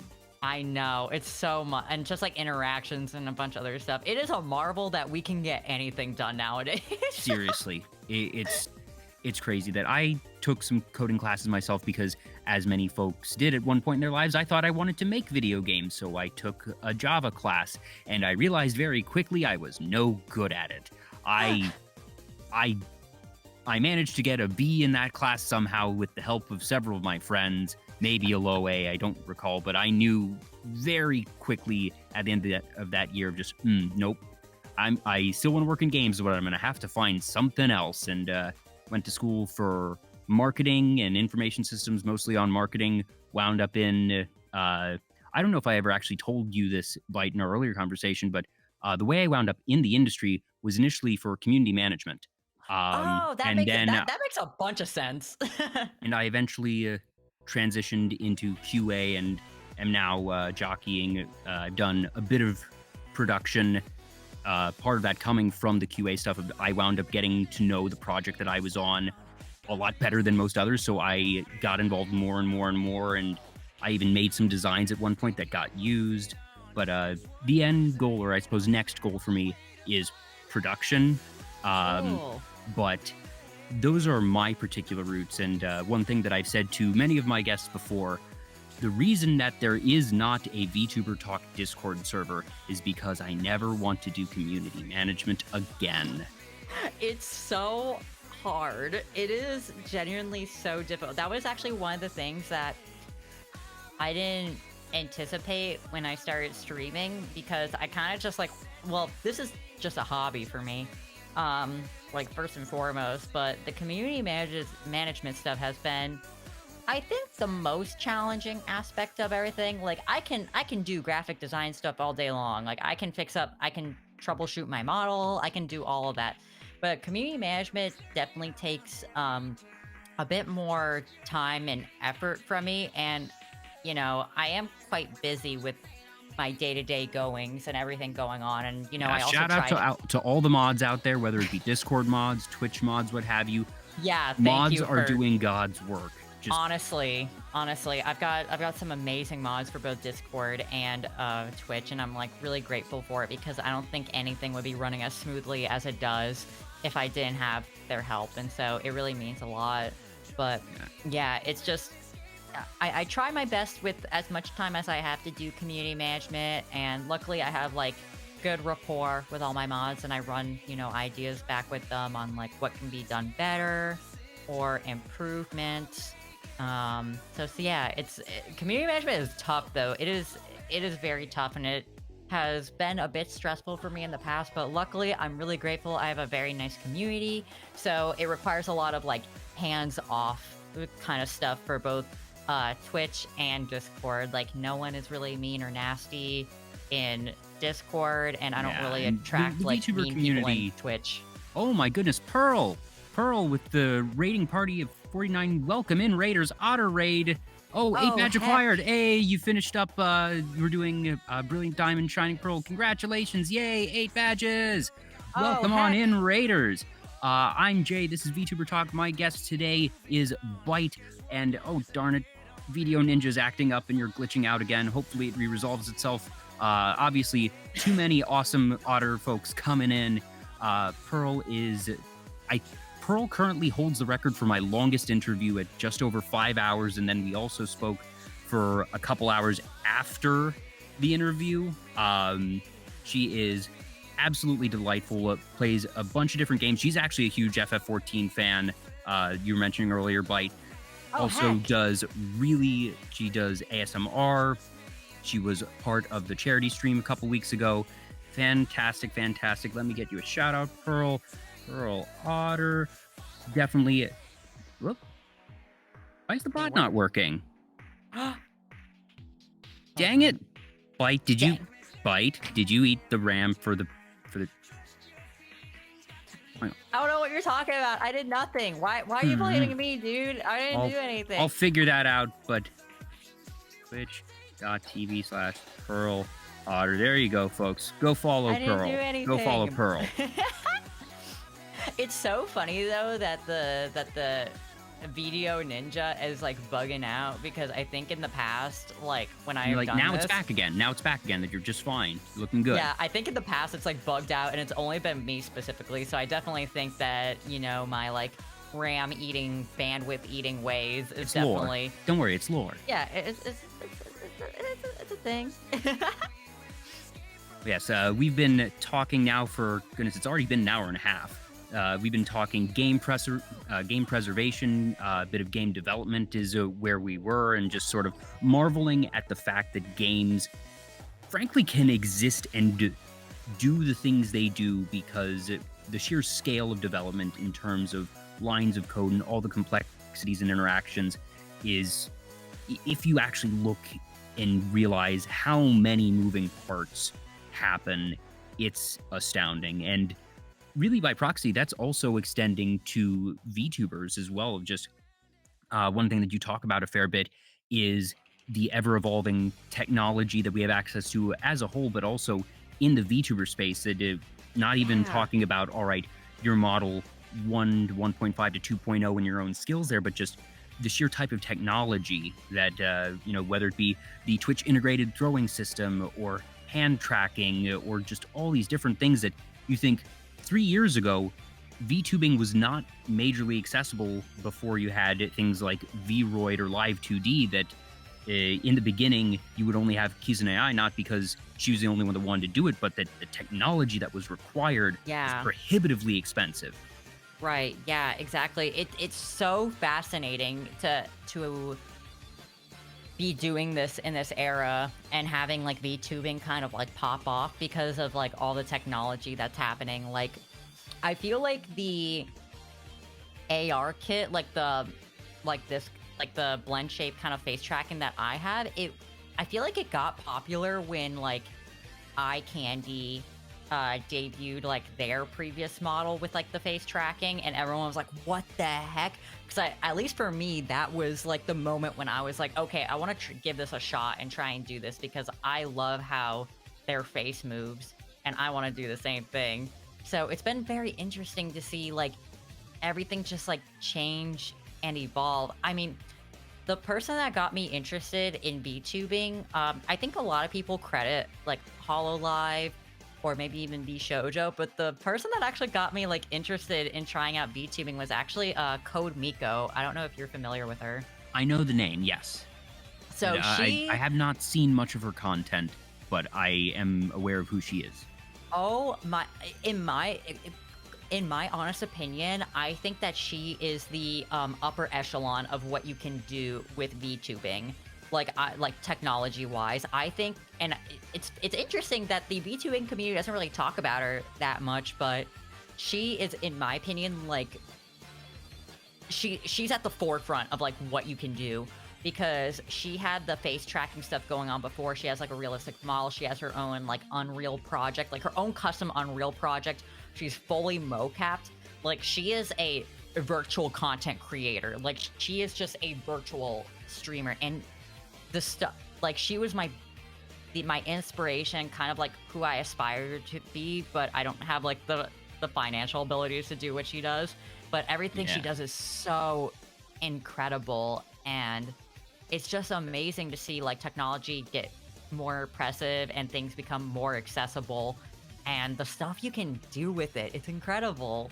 Yeah, I think probably what sets Code Miko apart is, like you said, her stuff is still in that not really publicly accessible level, that it's not that it's private technology or anything, but just it is, for most people, going to be prohibitively expensive to get the type of refined model and tech that she has access to, whereas HoloLive, VShojo, and the like, that you can get a model using the same type of technology and have it look the quality of that, but Code Miko, like you said, is still kind of on that other level. And I'm guessing that's probably why we sort of mentally classify her as a little bit different, because while you were talking, I was looking up just to remind myself, all right, I know the name, but I was having trouble remembering, like, why is it that she doesn't stand out as much? And it's not, oh, she stands out. The reason that she's classified differently is because she stands out so much and that most people can't do what she does. It's insane to me, like, because it's not only like the money aspect of it, it's also like the sheer tech aspect. Like, she has her own custom Unity project, and I know like Eye Candy was messing around with that, and I know Fofamit has done that as well, but like Miko is like on this next level kind of thing. Also, her mocap suit, because she has a mocap suit, I think it's like $40,000. It's that level of like expensive that we're talking about. It's not just, and oh, she has like a really fancy iPhone, or oh, a really good PC. It's like, no, you don't understand. It's fundamental. Like, it's like on such a crazy level, and she's amazing. Like, her interview with Moist Critical is hilarious to me. Like, she gives off Space Ghost Coast to Coast vibes with just like her humor, how she interacts, because she does interviews also.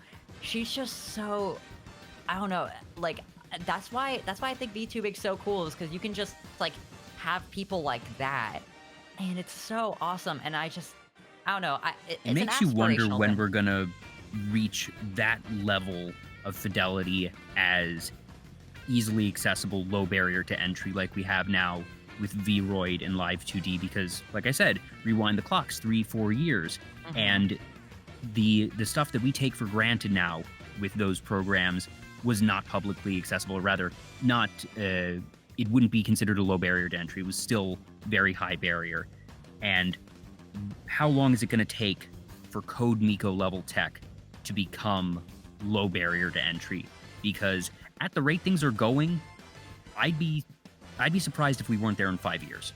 I was thinking about the same thing, to be quite honest. I think the biggest barrier to entry is the motion capture. I think right now, hardware, I think.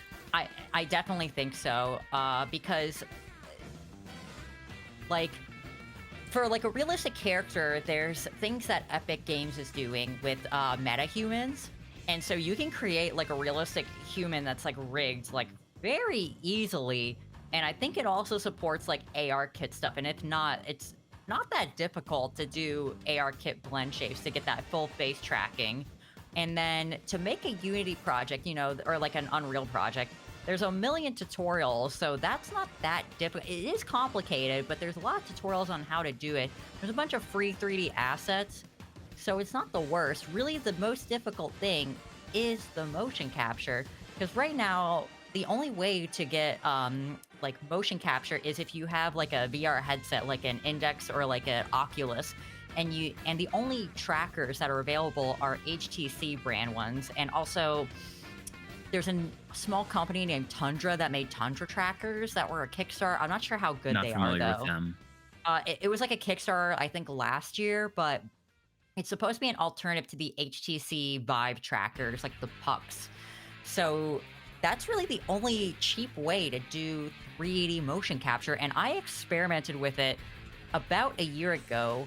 I actually bought all the stuff for like motion capture because I was interested in trying it, and it was a pain to set up. And so I decided that it actually wasn't worth it. I actually just sold all my stuff to a friend, but it's very buggy. It's not the most accurate, but it's the only thing that you can really get at like a good price point that isn't gonna be like a car payment, like the motion capture suit. I just looked up the Kickstarter project. Appropriately enough, $1,377,000 funded over their $250,000 goal. Yep. So, Tundra trackers. I've not actually seen that before, but like you said, it's still very, very expensive. But you know, technology moves really freaking fast, and it's inevitable that we'll get there. It's just when and which pieces, which developers, because it's not always, all right, there's a one-stop shop that has this. It could be a combination of, all right, this company makes a particularly capable VR headset, but then maybe the folks behind Live 2D will do an iteration where you can get 3D models in, or, you know, who knows, any combination of factors could come into play to ultimately get us where we need to be.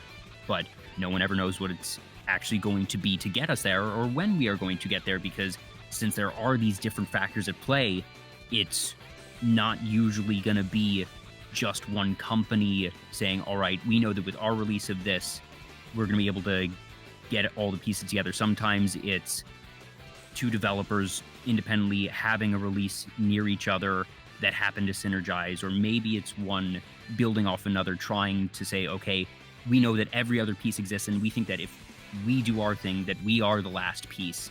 But even then, it can be a hit or a miss, and you never really know until it's done, and then it's the type of thing of, oh gosh, how did we ever live without this?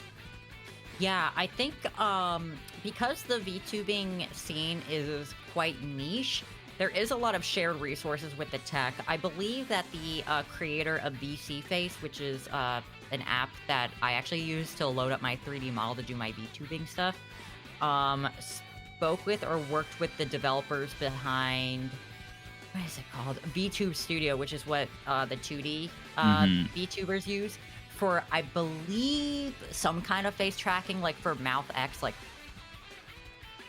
that kind of mouth movement, or like Yeah. something else. And I know VTube Studio also just implemented like hand tracking based off webcam stuff, which I think the VC Face developers may have helped with. So there is definitely like a shared thing of resources. It's like the software is definitely advancing at a very rapid pace. It's just the hardware hasn't caught up quite yet.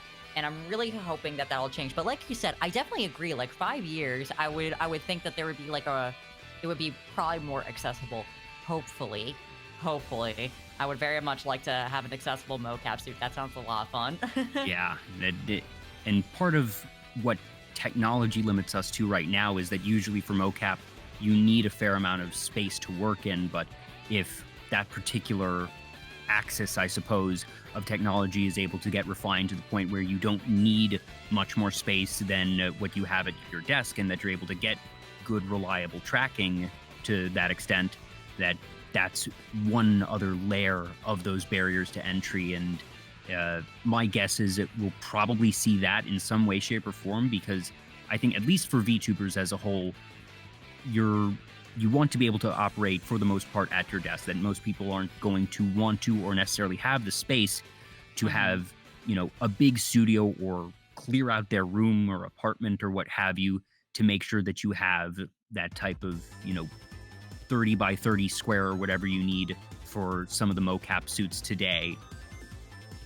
Yeah, exactly. And so that was like a big thing with me when I was experimenting with the motion capture stuff with like VR equipment, is that I need a lot of space for it.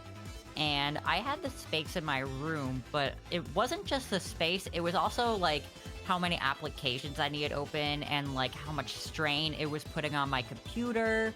And then like also not even like the strain on the computer, it's like you need to have like basically like the VR controllers like in your hands if you want to do like the hand tracking kind of thing. And then you have these stupid pucks on your feet for walking around.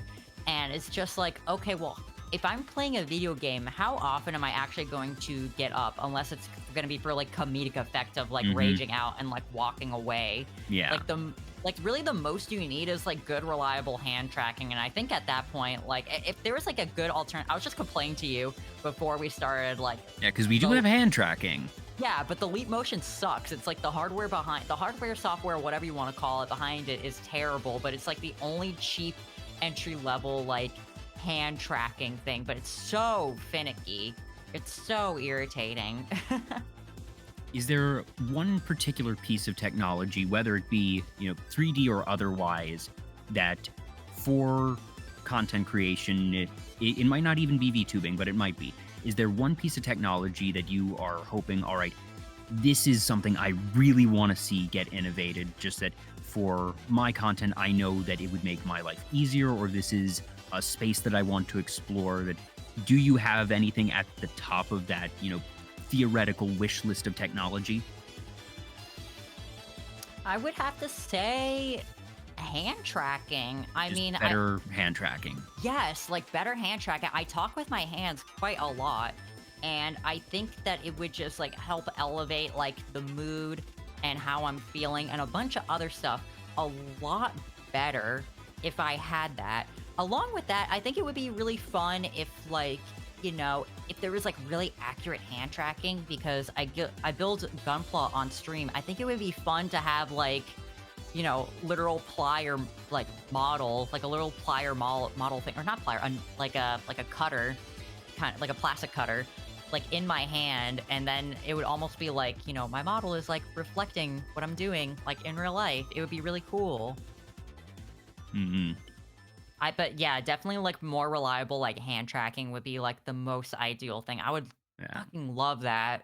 I know fair few VTubers who say they talk with their hands a lot and that are very much in that camp of wanting to be able to have hand tracking for that type of purpose. I know Cab and a couple others have gotten pretty good hand tracking, but I don't know how Cab does it. I don't know either, but he's up there in terms of, for someone that doesn't have full body rigging, that his hand tracking is really high up there. I think he has elite motion. I don't know what black magic he's doing though to get it like so accurate, because he can like hold a coffee cup and it's like totally fine. Like I don't know how he does it. I need to like pick his like little brain. Well, Eldritch Priest, Eldritch brain. Contracts, Yeah, exactly. Contracts. I need to make a contract with him and be like, hey, what the heck are you doing? Like, what is this? And he's probably gonna just say the answer that I know what it is. He's like, oh, it's just really good lighting and like a good angle for my leap motion, or it's like the newer version of the leap motion, which is apparently better. Those are the two answers that I'm anticipating. Like, I think I already know the answer to the riddle. I just don't want to believe it. Judo comment in the chat, Gunpla, I awaken. Another Gunpla enjoyer. Yes, I was mentioning I had another Gunpla enjoyer, Koopa Fortuna, on my show just a couple weeks ago, or a couple months ago at this point. Gosh, time moves fast. Oh my god, it does. She does Gunpla streams as well, and you did one, I think it was it this week or last week, that it was a recent one where you were building a model on stream? It was this Monday. I think it was this Monday, yeah. I do them every Monday. It's hashtag Mobile Suit Mondays. But I build a Gunpla like once a week, usually on a Monday, because I think it's a good start to the week. It's nice and cozy, it's chill. You know, beginning Mondays always kind of suck. So it's nice to just like start the week off with like a nice chill catch up with my chat from like what they did on the weekend. Hang out, listen to some tunes, chat about random things, and build a dang war crime machine. It's fun. How many models do you currently own that you have built? Oh, that I built. Okay. That you've built. That I'll remove the limiter on that question afterwards. Oh no. So I have built. Hold on, I have to look at my. I saw your eyes go wide. Just that sort of terror of like, oh no, I know, I don't want to have to admit like, this number. So I have built 4. I have built 4 so far on stream. Oh, no. So how many do you own that are built, period, whether or not they were built on stream? Oh, 4. Oh, okay. So what, the first one that you ever built was on stream? Did I build my little Barbados on stream? No, I didn't. Okay, yeah. So, okay, I have 4 built, and I only built 3 on stream. I am sorry about that. My very first model, I thought I built it on stream. I did not. But yep, yeah. How do... the way they're addressing you suggests that they're regular. How do I pronounce that username? Bernth is one of my Twitch mods and a good pal, and also kind of holds the key to my brain and memory. So thanks, bud. Yeah, and actually, I realized I missed their follow a while back. That Bernth, ION1, Mr. Hardgrind, Bobber, Maxi, and Duan. Thank you so much for the follows. Now, for the question that is the one I'm guessing you thought it was that made your eyes go wide, how many models period do you own? Because I know that in addition to building Gunpla, which I suppose we now know is a more recent thing, that in general you do collect models, whether or not they're ones that you have built. About how many of those are there? So are you asking model kits or like figures? Or like a combination of the two? Well, I'm going to widen the net, so everything. Oh God. Okay. If you're widening the net, I have no idea. I'm a hoarder. Well, I'm not a hoarder, but I like to collect figures quite a bit, and so I've got a good amount like in my personal possession right now, like in my office, and then I also have some in storage at my Grand Virus's place in my old bedroom. So I got quite a lot. But for now, are most of them Gunpla style, that even if they aren't models that you have hand built, are they mostly, mobile suit type of things, or are they more game characters? I know you don't watch a ton of anime, so I'm guessing it's not mostly that, but goodness knows there are a whole lot of game figures out there. Yeah, so they're mostly games, I would say. The only anime figures that I have are I have a Dark Magician Girl one, and I have Speaking of Yu-Gi-Oh, yeah, and I have what's it called? Dark Magician Girl, Dark Magician, and I have Toga from My Hero Academia figures. Those are the only anime ones. My pride and joy, though, is I have a limited edition. I think it's either 500 or it's 5,000 worldwide. It's like a 2-foot tall statue of Garrus Vicarian from Mass Effect. And it's my first 4 figures, and it cost me a whopping $350. I got it when I was in school, and I saved up a bunch of money for it, and it's my pride and joy. My next pride and joy is I have a figure of Quiet from Metal Gear Solid 5, and she's still in the box. I have never opened her up. She goes for a pretty penny because, well, you see, her chest is made out of a different material. It's made out of silicone, so they're squishy. So that's why she's worth a lot of money. But I've never opened her up because I wanna keep her nice and preserved. You know, the never removed from box value. That markup Literally. is very real. It's last time I checked, when I was looking up how much she was going for, it was like something like maybe $500 or $600 or something. Hey, it's an investment at this point. It is. Like my Garrus statue, I think, was going for like 1,000 or something. But it's just like I say it's an investment to like make myself feel better. It's the justification. It's the justification. It's just like it's literally like owning a Beanie Baby at this point. I don't think many Beanie Babies are actually still worth much. Like there might be a couple, but exactly. But those are like my main favorite ones that I can think of off the top of my head. For specific gunplay kits, though, I have one. Yeah, they're right near me, so I can actually count them. But I have see your 1, head 2, moving 3. as you just scan your desk. 1, 2, 3, 4, 5, 6, and then there's one in the kitchen that I just got. 7. I have 7 unbuilt ones, and then I've got like 3 on pre-order and back order that haven't gotten delivered yet. At this point, that for business purposes, I think you can write off those models as tax deductible since you're getting revenue. Obviously, consult with your tax professional just to be sure. But from what I know, oh God, don't remind me about of taxes. since you are making revenue from streaming, that it counts as it's business at that point because people are paying you. So you have to file taxes on it, but at the same time, that also means that you can file deductions. And since the model kits are very actively, very obviously used in the content creation that you are getting the revenue from those models, and depending on it, like sometimes even internet expenses can be deducted. Again, like I said, consult tax professional just to be sure. But yeah. Hey kids, you like taxes? I still went to business school and learned a few things, and from what I recall, that would qualify. But consult a professional. But hey, it should get that value where you can get it. Yeah, it should theoretically. I am grateful though. A lot of the kits that I've actually gotten have been gifted to me through like my chat, which I'm really grateful for. My most recent kit that I built, which is another Barbados, another big friend, was gifted from one of my viewers to Oof for you. And he actually just got me one that I got in the mail, which was it was a Digimon model kit of War Greymon. I think I've only bought myself like 1, 2 that were like on the kind of pricey-ish side, and then 2 kind of like cheaper ones, and then the rest were kind of like gifted from me, which I'm really grateful for. It's like very sweet because I get to just like continue my hobby and build funny robots.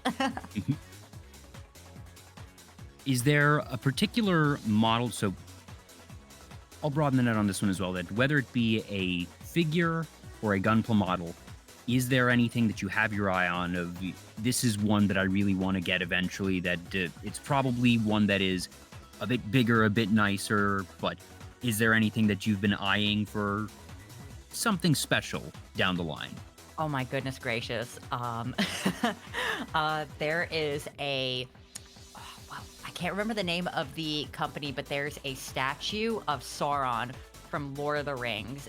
I saw it at a comic store, probably like 8 or 9 years back, and it was going for about $700. And I was in college and I had no money, and I was like, I have never had $700 in my life, so that is a no-go. And I occasionally will go on eBay and I'll look it up and see how much it goes for and cry a little bit, but I want it so bad. It's like probably like 2.5 feet tall. It's painted beautifully. It's stunning. If I had like a dream statue, that would be it, I think. The other one is I would actually really like, I can't remember the name of the brand, but it's the same brand that did my Quiet figure for Metal Gear Solid 5. I would really like Ocelot and Punish Snake, or like Venom Snake or whatever as well. They don't make them anymore, but I would like those also, just so I can have like the trio. But I think that the Sauron one is like my ultimate dream thing. But that thing, I think the last time I checked, was going for like $1,400, and I'm like, I would have to like win the lottery or like something to justify that. Like, that is so much money. Like, I can't. Sorry, I was trying to figure out why the shadow wasn't working. I realized why it wasn't, because I accidentally had 2 bots in for commands, and they were overlapping during the charity stream, so I deactivated one of them, and that was the one that was handling the shout-outs, apparently. So let's see if I can get this one working The bots again. are Hopefully. fighting. There we go. That's better. That's me. Don't know That's why I put a me. question mark first, but that's okay. The output's Okay. still where it needs to be. Yeah, so that's the one in similar to games, that those are ones that the prices are not likely to go down over time. No, I actually just, I was like actually curious because I haven't checked on the price. It's by a company called Sideshow Collectibles, which is actually... Oh, Sideshow does good stuff. Yeah, from Weta. It on eBay right now, there's 11 watchers. It is $1,200 or best offer with $95 shipping. So anyone has $1,200 burning a hole in their pocket, let me know if you want to buy that. I'm kidding. I would never accept that. I would quite literally never accept that. I'd be like, nope. Maybe so have that cool, be though. a stretch goal on your next subathon or something. Oh God, there's so much I can do with $1,200. I can't justify That's this. true. That is true. It's one of, that's why I'm like, it's a dream of mine, because it's like at a level of just like, I cannot justify this. Yeah, And no, it's I like, get that. I would look at this and be like, man, this is so good that I own this, but then I would always be like, this was $1,200. That's painful. Like some of my tattoos cost like $1,700, but that is like that's forever. That's Yeah. a forever thing. Like, okay, over a lifetime, I'll take that. Thank you. And you're going to be able to appreciate tattoos a lot easier, certainly, and you don't need to, pack up and move your tattoos when you go from one place to another. That's something that you have literally with you. I am not worried about it breaking in shipping or someone coming into my home and stealing my tattoo. Yeah. If Unless someone they steals your cut- tattoo, you have other problems. I know, they just cut off my leg like that. Like, I'm also missing a leg now, so it's one of those things. So you mentioned actually, so you have the Journey tattoo. Do you have any other, I suppose, recognizable tattoos? Sorry, I was taking a sip of water. All good, all good. Hydrate or dihydrate. My most recent one is I've got a giant Bloodborne one on my leg. It's a gigantic Bloodborne tattoo there's a monster in the game called an amygdala, and it's a giant one of that with like the city behind it and like a lantern. That one was the one that I was talking about. That was a lot of money. That was an 8-hour session. Big ouchies. I'm actually looking this up right now to see. Oh, to wow, see that is a it's a big creature. limb thing. It's not. I can't tell if it's made of bone or if it's just very slim and fleshy. It is a horror to be sure. It is definitely a horror to be shown. So, it's a big creature with like holes in its face and it has a bunch of eyes in it. It is definitely a horror, but that is what is on my leg. I'm gonna get a matching one on the other leg, but of something else Bloodborne related. I also have a big Spyro the Dragon tattoo. Not of Spyro, but of like the crystal dragon. Because Spyro was the first game I ever played. I then also have a Sauron one. I have Raiden's high frequency blade from Metal Gear Rising specifically. And what else do I have? Have you ever played like Oblivion or Skyrim? This is one of my biggest gaming sins. I've never played Skyrim. That's fine. Have you played Oblivion? Nope.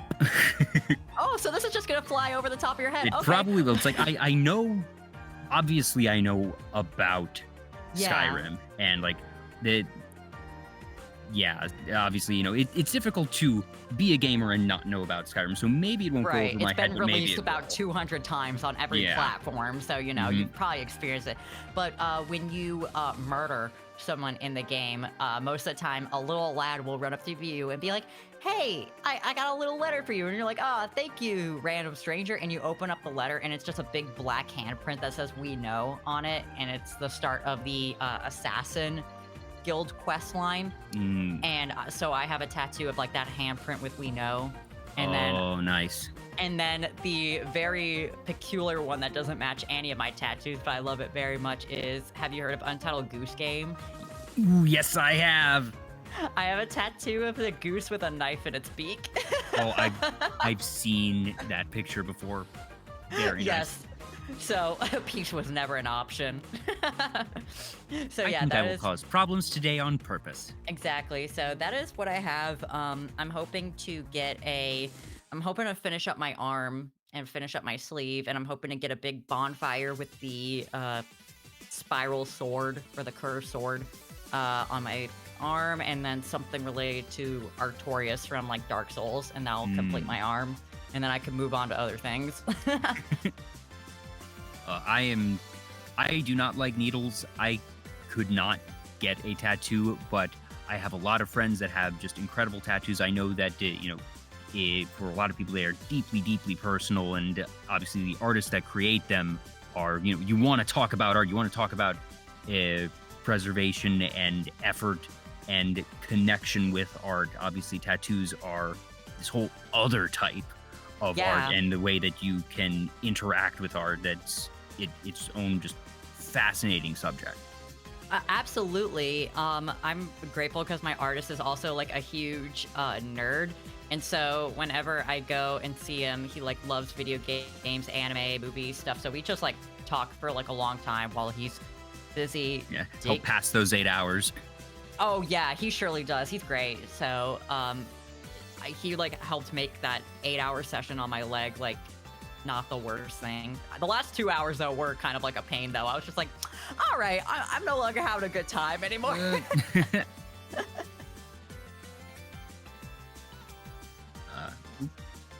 So one other type of art that sort of caught my attention that you mentioned that you've done, this is one that I did not know you had any knowledge in. It is a niche form of art that you are into ink wash painting. Yes, I haven't done it in quite some time. It was something I was very into when I was in school. When I was taking illustration classes, I got really into doing ink wash. It has been, like I said, it's been quite some time because it's like a bit messy and I don't really do as much fine art anymore, but it was the only form of painting that I really enjoyed. I really like working with ink a lot of the time. I actually was like, for a little bit, if I didn't get into game development, I think I would try my hand at being a tattoo artist, honestly. I think that's like the next, that's like the only other thing I could think of like doing for like a career is just doing tattooing. But I really like working with ink. I think ink wash is like a lot of fun. I it's just it's a very interesting medium to work with. I wish I had like examples of old paintings I've done, but this was like years and years ago. And like, just try as we might to create digital tools that can create ink wash painting, I get the feeling that that is a particular form of painting that is very difficult to replicate in a digital medium. A bit, yes. I did one drawing. I actually think I sent it to you, where it was reminiscent of my like painting days, and it was like a headshot I did of like my older form. Actually, let's hop back over. Like you mentioned, you did send me some of your actual studio art that we didn't get to, so let me have those in separate assets. Where did I put those? Ah, here it is. Put it in a slideshow that we have a bunch of different ones that this is obviously one of just your model. Let me... Yeah. That was a newer one. That's not the one. Yeah, it's that one. Ooh, one sec, let me pause it then. No, go back. Well, that's Moriko. But that's the ink wash one. Mori. Yeah. So that's the one. That was the one where I was just like, it was an experimental kind of drawing. I was just, a lot of my, I don't really have like a set art style, I don't think, because I don't want to say bored a lot of the time. I'm like constantly inspired by like different artists, art mediums, media, like in general. And so because of that, my art style tends to change quite a bit because I always want to try something new.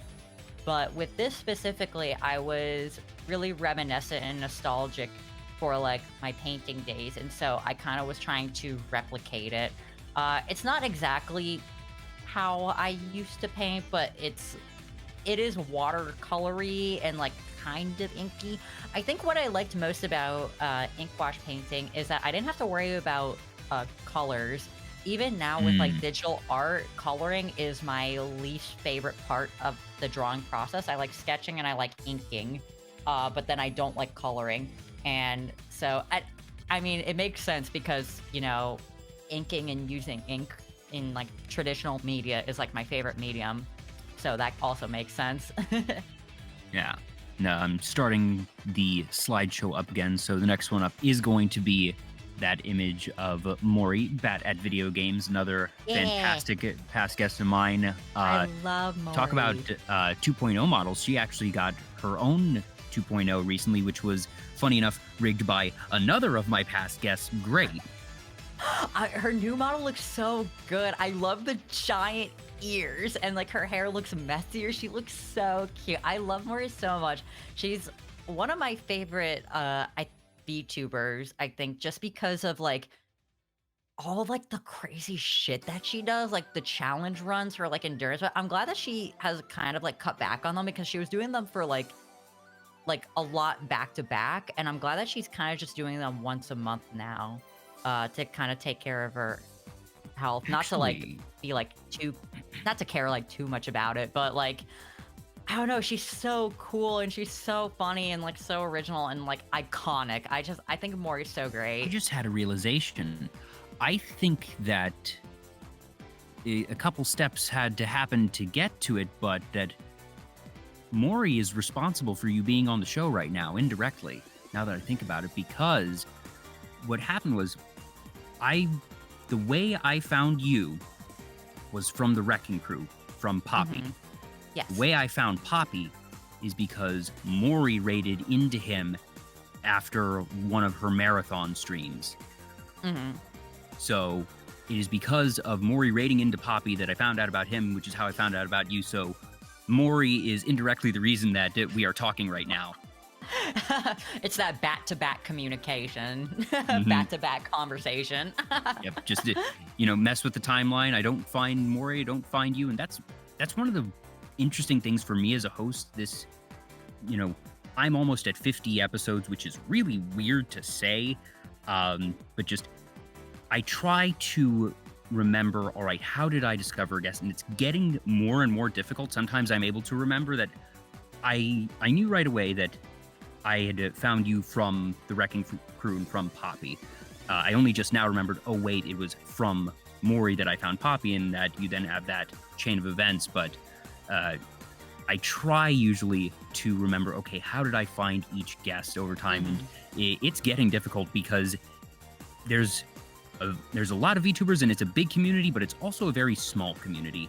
And the way that things lead into each other and that you know, get rated from one channel into another, I don't always remember, you know, how I got rated into someone, or was this somebody that I saw their icon on the recommended sidebar and decided to check them out. But for whatever reason, that particular sequence of events does stick out to me. It is interesting when you're saying that it's like a big community, but it's also a very small one. I was actually just having this conversation recently that it makes it, being in the community makes it seem like it's like really large and there's like everyone their mother is in it and there's like so many people. But then when you look at the grand scheme of things, it's very, very niche, and it just seems that way because you're just interacting with this one niche community. It's like being in like a fandom on like the old Tumblr days or something. It's like being a game dev, frankly, that just goodness knows gaming community, the industry is a small industry. And for sure. You want to know one of the best pieces of advice that you can ever have, whether it be for VTubing or the gaming industry, is just frankly be a good person, because people talk. It's a small group at the end of the day. Oh yeah. And if you're an ass, other people are going to know that you're an ass really quickly. Lickety split, yes.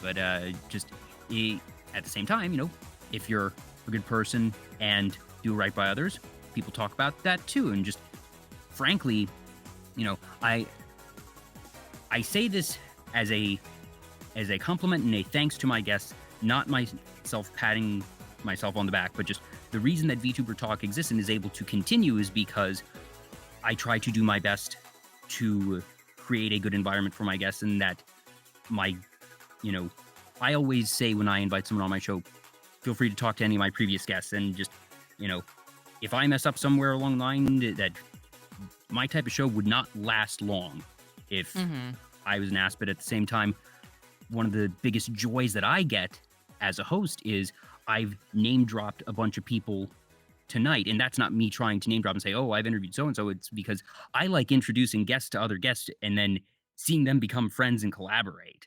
I got to do that with a couple folks during the charity stream, and some of them just hit it off really great. And it's, you know, it's always fun to see friends becoming friends with friends, and whether that be in content creation or IRL, that's always a very fun thing for me. And it's something that now that things have been around for a year and I actually have a bunch of guests, that I am trying to make these connections a bit more and be able to sort of enable things of, oh, I think that it'd be really freaking cool to see person A and person B collab, or just like, at the very least, I think these two would vibe, and like, even if it's only Twitter interactions or something, that I think these two would enjoy the knowledge of the other's existence.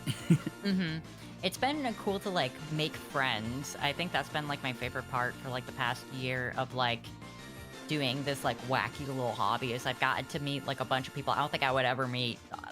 It's not even I think I would have never have met otherwise, and have been able to make like new friends and stuff like that. So it's been very nice. I like it.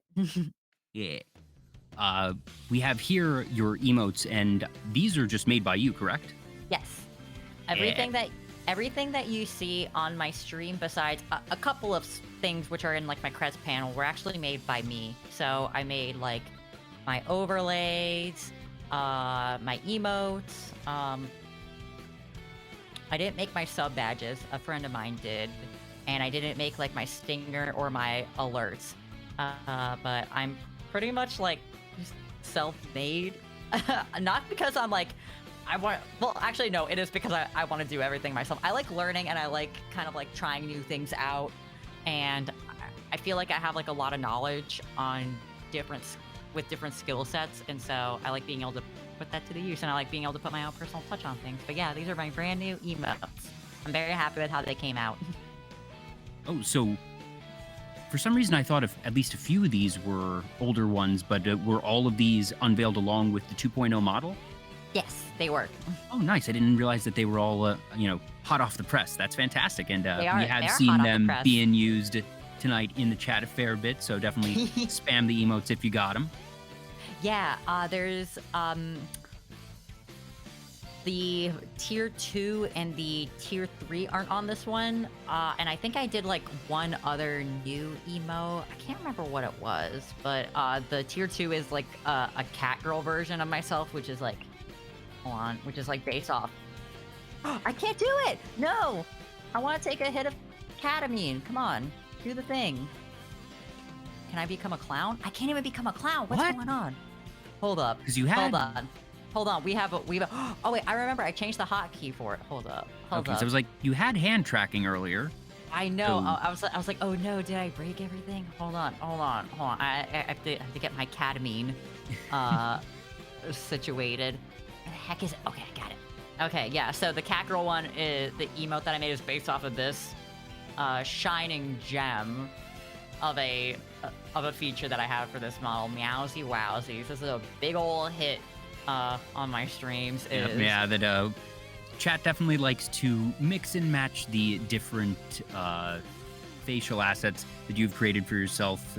The Joker one is on proud display currently on Twitter that you whipped up the special Joker interview scene. Oh no, I'm bald. Oh, no.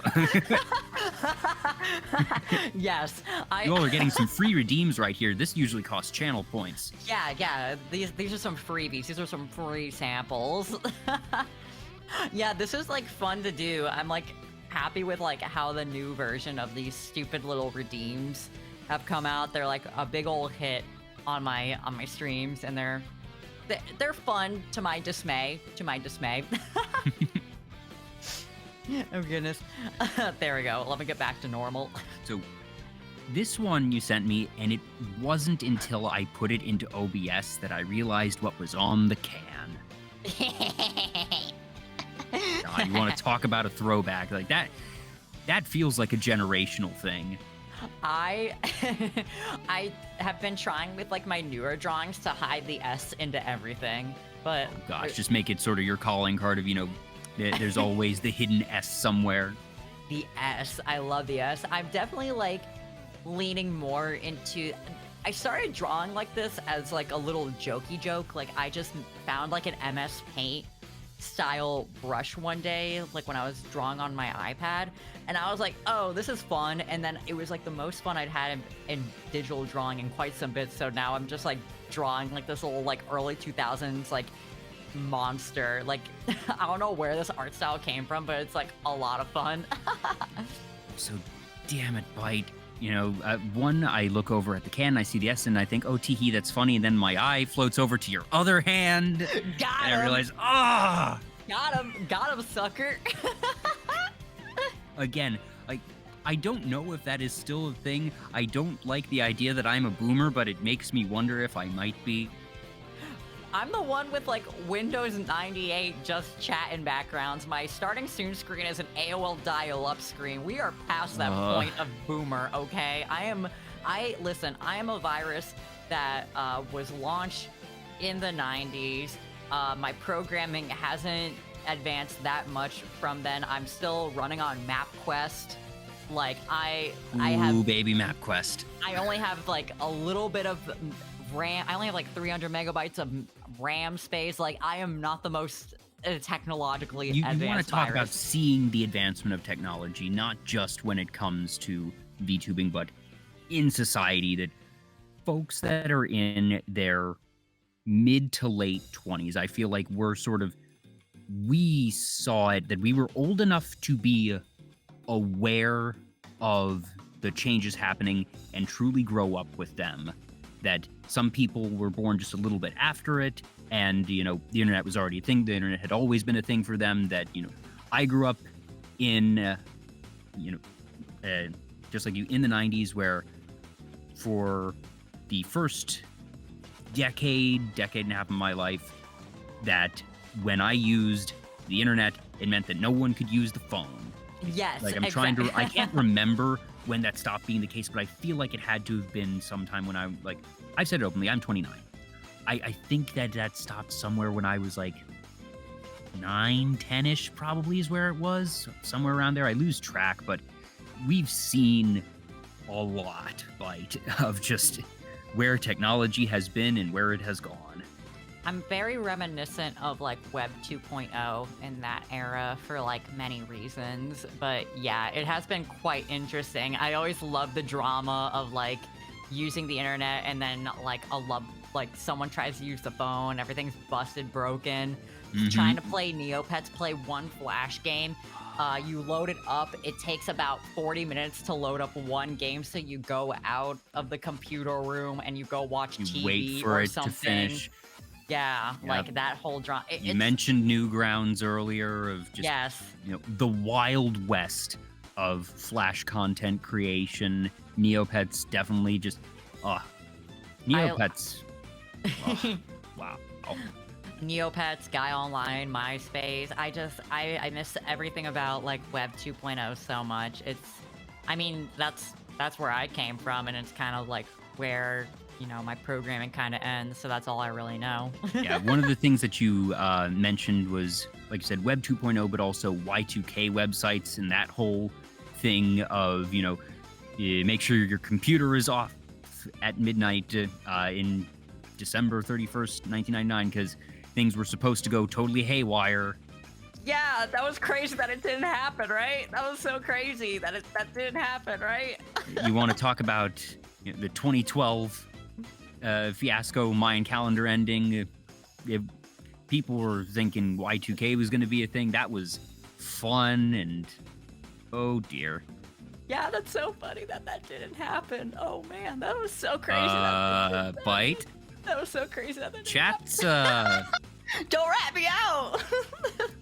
I think I'm obligated to ask now. What is this? Oh man, it's so embarrassing. So you are familiar with the Y2K bug and the glitch, right? Of what it's called, or like the scare. It has many names, right? You're familiar with that, right? I'm familiar with it on a conceptual level, but now I'm wondering if there's something that I'm forgetting or missing. So, all that stuff about computers breaking and like, missiles going off and like all this stuff, that was kind of supposed to happen. But so I overslept that day. That's what I was originally programmed to do. I was originally programmed to do that, but I overslept that day, and then I kind of like lost my job. So that's kind of like why I'm here right now. If you want to know my whole backstory, I was supposed to cause all of that. That was all true, but I did oversleep that day. I got fired from my job, and then I just started kind of working at like LimeWire for a while, and so I was hanging out. It all comes together. I was kind of just like... It all makes sense now. Did you ever download Linkin Park in the end.exe on LimeWire by any chance? I never used LimeWire, and I'm proud to say that. Well, if anyone has ever downloaded Linkin Park in the end.exe, that was actually me back in the day. That was my job for a little bit. It was quite a good one, and then LimeWire shut down, and then I started hanging out on like weird anime websites. That job kind of sucked, and now I'm here. So if you want to know my job history, there you go. There's my resume. The deep lore right here. The deep lore. It is so embarrassing that anytime people talk about the Y2K glitch or bug, I'm like, yeah, that was crazy, wasn't it? Like, there was a reason that I was quiet as you were saying all that, because I just... one of the few moments that I'm really sad that I don't have a model or a face cam or anything, of just me sort of piecing things together as you're saying. It's like, yeah, it's kind of crazy. It's kind of crazy. Like, wow, what if that did happen? That's so nutty, right? Yeah, definitely. It is. Well, thanks for oversleeping, I guess. You're welcome. I became terminally unemployed for a while because of it, but you're welcome. we actually have a couple other pieces that are currently cycling through. It actually just got back to the top where it's this, almost chibi model, or rather a chibi art version of your model. Yeah. So, and then- like I said, I do like a lot of experimentation with like my art. So that was definitely like a big, I wanted to try doing something like cuter, I guess. I saw like some art that was like, it made me want to just try doing like a cuter art style. So that's where this came from. And I still like, I like this drawing a lot. It's very fun. It's very, that obviously I can tell this one was done more recently, because this is your 2.0 outfit with the glitchy shirt and everything. So this has to have been a more recent one. There's also this one, which is definitely reminiscent. It's obviously not of you, but the eyes are that same type of style. You put the circle in the background, which is the same as the other one, sort of brings things together. So who is this? This is Rococo Prufe. I never know how to pronounce her last name, but she's a British circus clown VTuber, and she's so funny. She's so nice. She's so funny. She always has these really funny, like, good morning posts, and she draws, like, herself as, like, this little gremlin, because she actually is, like, a gremlin, and does these, like, really cool, like, little comics. She makes a bunch of her own assets. Her model is really, like, animated and fluffy, especially for being, like, 2D. I sometimes forget that it's 2D because of how, like, fluffy and animated it is. She's great. I never get to catch her streams because, time zone differences and all that, but she's great. I love Rococo. Just got there. Well, there we go. Shout out Yay! for Rococo. Rococo! She's so good. She's so great. And then there was one other there's this one, that this is the 1.5 model. Yeah, so I remember so clearly when I was drawing this. I spent the weekend like kind of just relaxing. I think I was just watching like X-Files all weekend, and then I was just like drawing this while I was watching the X-Files. I to this day I still think that the pilot episode for the X-Files is one of the best pilots of like any television show. Period. It's I so never good. really watched the X-Files. Part of that might have been that I always sort of regarded it as a creepier show, and like I said, I've never been into creepier horror, so I might have avoided it in that sense. But now I understand that it's not. The intro's so scary when you're a youngin'. Like, you just watch it and there's that crazy spooky face that's like all deformed and like goofy, and you're like, that's so scary.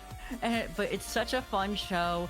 I love the X-Files so much. If you have access to a Hulu streaming service, it is available on there. That's where I was watching it while I was drawing this. But yeah, this is my old model.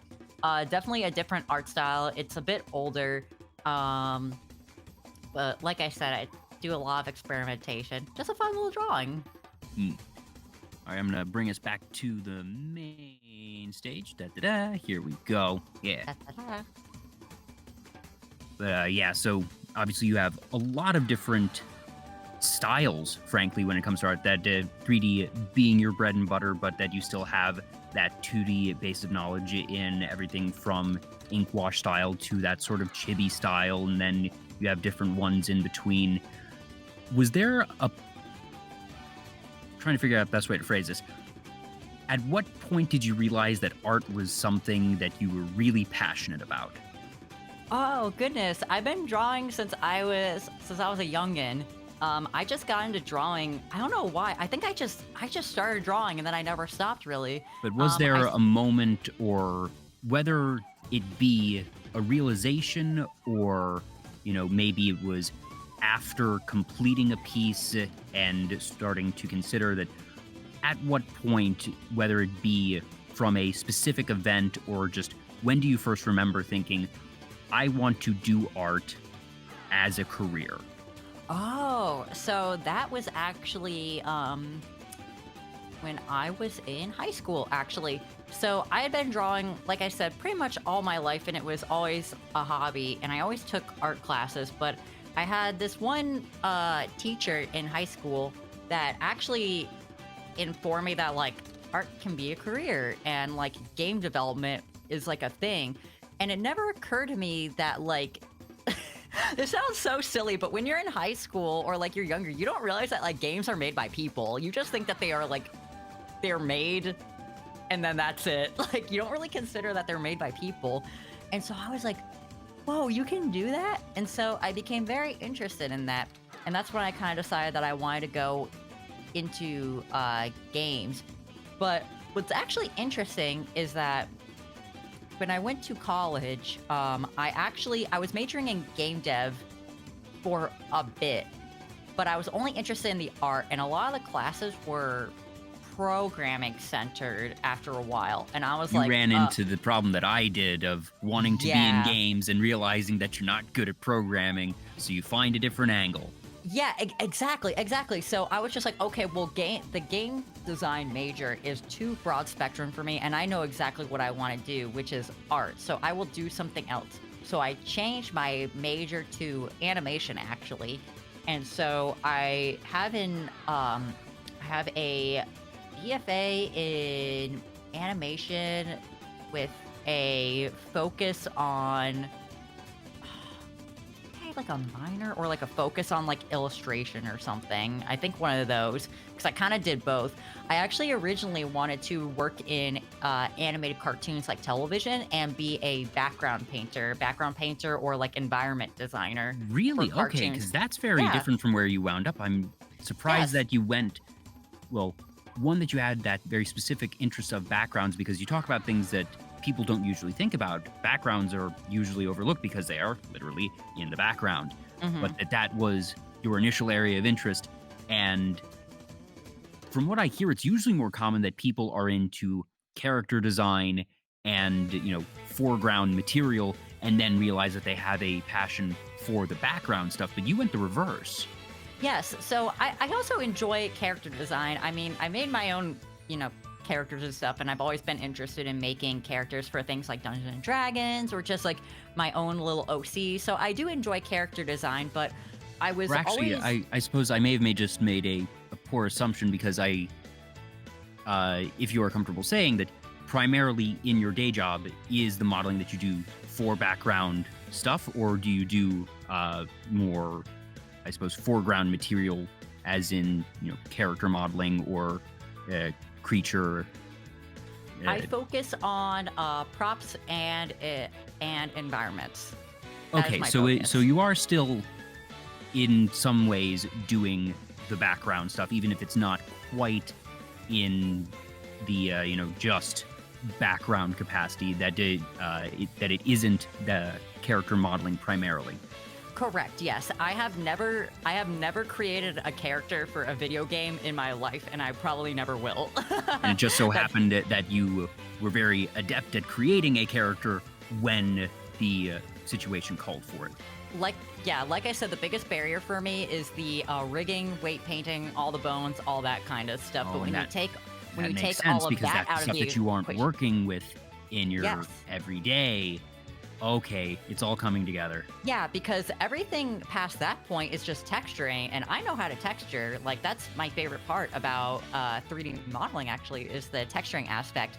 So the rest was very easy for me once I took all that out of the way. But yeah, I wanted to do background art for animation. I wanted to kind of go into visual development, doing like prop design or environment design for cartoons. I've always been drawn to environments just because I really like environmental storytelling, and I feel like a person's space and where they reside tells a lot about who they are. Like, even think about your own office or your own room where you reside. It's a reflection of who you are as a person and your interests and what you do in that space, and what you've done in like the past hour or like Background whatever. creates context. Exactly. So I've always been interested in that. So my original focus was I wanted to go into animation. I want to be a background painter or a background designer or a prop designer, eventually work my way up into visual development and be a viz dev artist. So that was what I originally was intending to do. However, I finished my schooling, and then I kind of was just like, yeah, animation's cool, but I still like video games a lot, so I think I actually want to go into games. And all my focus was on 2D art at the time, and I didn't really have any 3D experience. So I went back to school. I did graduate school, and I learned 3D modeling from there, and I got a I got a master's degree, which is surprising to a lot of people. And now I work in games. So yeah. Well, to be fair, my path was even less direct than that. Like I mentioned, took a programming class in high school, realized that I was not very good at it, but realized somewhere along the line that I had a mind for business and marketing. So I majored in marketing very much with the outlook and intention of finding a way to get a marketing job in the gaming industry. That marketing is something that every company in every industry needs. And for better or worse, that means that at least where I went, that a lot of the courses were very generalistic. And that's probably how marketing courses go for the most part in a lot of places, because if every company in every industry needs it, it's not very practical to teach industry-specific practices or concepts when things can vary so wildly from industry to industry. This is also compounded by the fact that a lot of marketing is data-driven, and by the time data makes it into a college textbook, it's outdated data. So yes. Things sort of stack up on there. I graduate, and it was I think the January of the year that I was going to graduate that I started applying to jobs, and I just couldn't get an interview. And I had some, considering that I was a senior in college, I had some pretty good experience, but obviously gaming, as most entertainment industries are hyper competitive, and even the entry-level stuff is gonna be, you're gonna have competition from people who have been out of school for 5-10 years sometimes, even at entry level. So if you're actually just graduating, it's really freaking tough. It's so difficult, but the second you get that first job, it gets so much easier to get like another job after that. Literally the most difficult thing is what people say, getting your foot in the door. Yeah, exactly. But for me, it didn't even end up being marketing. That it wound up that there was somebody that I knew who saw somebody post on Facebook that their company was hiring for a social media manager, and I had spoken with them recently saying, hey, I'm still doing my job search, and they kept their ear to the ground for me. And like 2 days after that conversation, they pinged me and was like, this might be up your alley. And community management is tangential marketing, that it's much more public relations than marketing, but usually companies consider public relations and marketing to be relatively similar, even if they aren't actually. And goodness knows, I was like, if I can get a job doing community management, I will take it. And one thing leads to another, and I was able to get an opportunity doing QA. And like I said, now starting to dip my toe into the production space. And that's, as indirect as that is, my path is also not a terribly uncommon one. Not at all, actually. I had a coworker that had the exact same experience going from QA into production. It's very it's very QA common to production in particular is a very common path. It's not always common that community management goes into QA, but QA to production is one of the more tried and true career progressions, and part of that comes from the fact that QA touches every department, so does production. So having that knowledge and visibility and communication skills of being able to work with all the different departments in QA translates to production much more naturally than anyone who might be in a singular department that interacts with production and QA, but not necessarily then with every other department as well. Yeah, it's like either production or like game design. I feel like those are like the two branching ones. I feel like you can also go into like any other department if you have like the skills for it. But I feel like going into like QA to like art is like really uncommon, because you would have to have a pre-existing set of art skills that I've heard of people who went to school for art and were able to get their foot in the door in QA just because QA at a entry level doesn't require any hard skills. It's a lot of soft skills. So if you're able to get your foot in the door that way, and then it just so happens that in the company there is a need for an artist and you already have a portfolio that you can show and say, hey, I know I've been doing QA for you, but I can also do this and I can show it, that then they might consider that type of departmental transfer. But they're almost never going to take someone from QA and teach them to do art in the art department. It does not work absolutely that way. not. Absolutely not. One of my friends went from being like a kind of like an entry level, like QA-ish person, but on the marketing side kind of gig into being a lighting artist, because he ended up just like taking on some like lighting responsibilities and knew a little bit of 3D modeling. So it is interesting, like the path that you can take.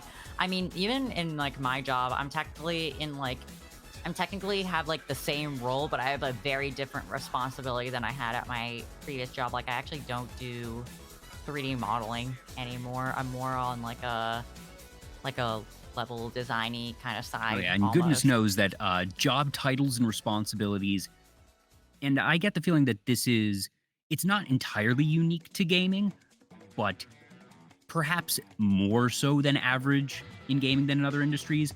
There is a great deal of variance from company to company in what job titles and responsibilities are. That a artist at one company might have the same title as an artist at another company, but that one company might have their artists be hyper focused on a very specific aspect, and they might only do props and like nothing character, nothing background. You mentioned that you do some props, some background elements. Other companies might have artists that really run the gambit, and they might even have, certain people in their departments that have specializations, but then one or two all-purpose artists who can hop around on the project and support the specialized folks whenever certain needs arise, that they know they have someone who is really modular like that. Some companies do that, some don't. But that skills translate, but don't expect two jobs to be the same. No, absolutely not, because it's like you could just have the same title, but like even in my case, like a different responsibility. It's like, and every single company requires like different skills, and then it's just like, it's very interesting how everything just varies from like one company to another. Because I think, and probably in like some other at some other company, I would probably be considered more of like a level designer, but in others, I'm like an environment artist. So it really just depends on like where I go and like what exactly my skills are. It's quite interesting. Game development is cool. I'm glad that game development knowledge is becoming like more accessible to people, and people are realizing it's a viable career opportunity that you can get into. Because Lord knows, like I said, I didn't know about it up until I was like in high school, and I feel like I got lucky that I found out about it in high school. Yeah, and in some ways, I feel like I was just 5 to 10 years too late. That I feel like maybe if I had been, 5-10 years older and been in school just a couple years earlier, that, maybe there would have been more opportunities, because goodness knows it is becoming more viable, but it's also become more competitive. So competitive.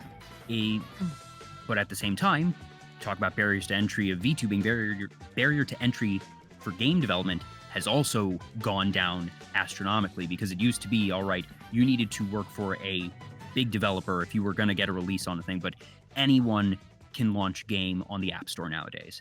You don't need to be a big studio to be on iOS and Android. And just mobile gaming, there's a whole bunch of things that mobile did to fundamentally change the landscape of video games. But between mobile and Steam and just downloadable games and the internet as a whole, that you don't necessarily need to get a job in gaming anymore, that you can just be, an entrepreneur, make your game, release the game. And obviously you're going to have your own sets of challenges there. Marketing in particular, releases if you want anything physical, it's going to take just significantly exponentially more because you then have all the physical production side, but Mm-hmm. at the same time, there are these other very viable avenues, but at the same time, those avenues are now glutted with the many people who are taking advantage of this low barrier to entry. Yeah, like it's cool because like Epic, if you use Unreal Engine, they won't take a cut of your profits unless you make like $1 million. And I think past the $1 million mark, it's like not a super high percentage. I think Unity also has something like that also, but Epic's is like a bit more fair. Also, Epic has like grants it gives to like indie developers a lot of the time. Like it's very cool, like the things that you can do with like all these engines that are like quote unquote like free to use, but you can like still make a nice profit if you get lucky. And like honestly, it's like if you make over like $1 million profit and you're like a small indie developer, it's like okay, well, You're good. That's a lot of money. You can afford to pay those fees at that point. Yeah, and it's like, okay, Epic is, you know, taking, like, a cut, but, like, I wouldn't have been able to make this game without their engine, and also, it's like I said, past the $1 million mark, it's like, okay, if it's 10%, it's like, or whatever, I don't know the percentage, but if it's whatever, it's like, you still made $1 million flat. Like, you're coming home with $1 million. You're good.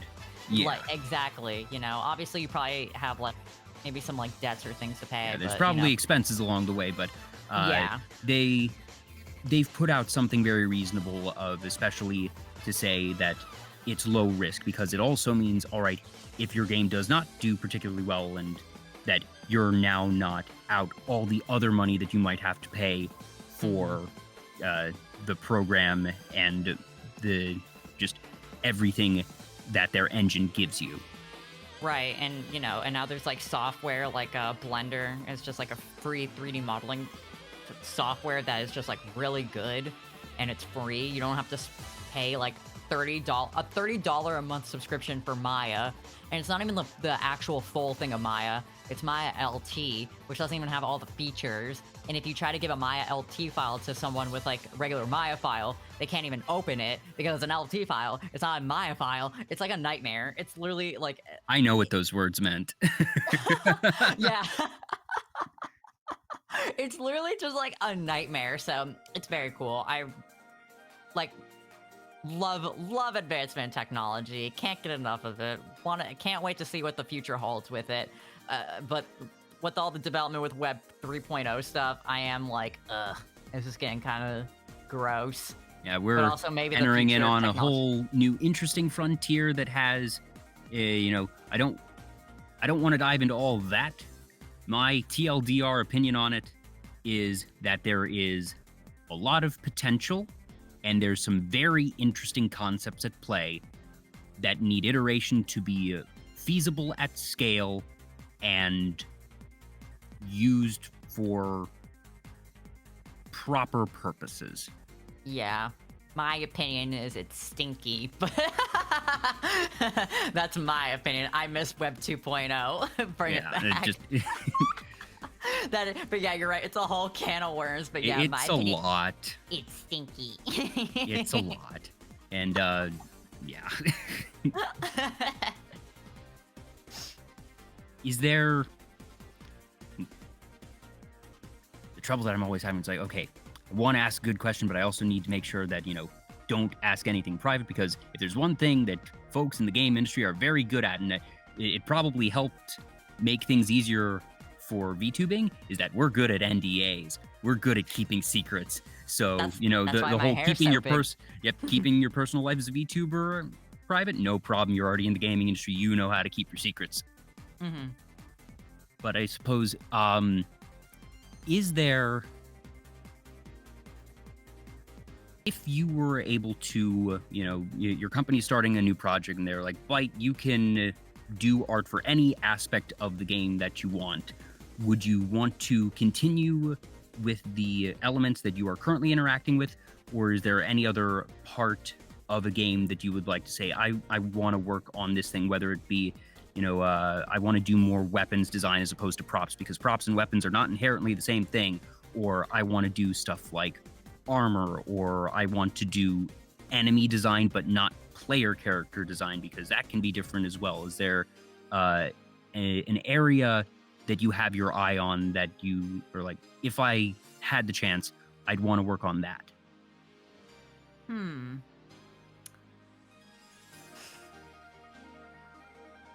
Big question, to be fair. Yeah, I really like what I'm doing currently, to be quite honest. Maybe in another life, I would like to do concept art. Maybe in another life, if I started over, maybe I would like doing that. Actually, I know I would like doing it, but I think that's it. I really enjoy what I'm doing and kind of like what I landed on. I'm not really oh, the only thing I can really think of is like in the future, I really want to do art direction, actually. That's actually kind of like my end goal. Yeah, that's sort of where for, QA progresses into production, and then the responsibilities therein, that the responsibilities of an art director is, sort of the natural end game for that line of work, that it's not just, all right, you making the stuff, but you helping others make the stuff and guiding things from a concept point through to execution. And that, goodness knows, art directors aren't quite producers, but they're one of the closest things to producers without being producers.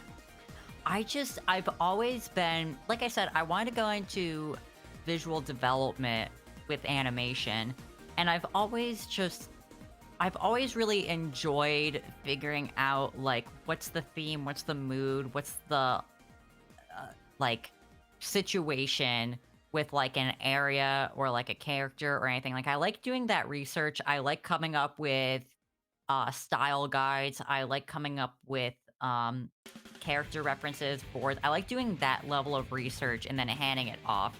And so I would really like to just I would like to oversee like a high level of how something gets done, and then help people like build it up.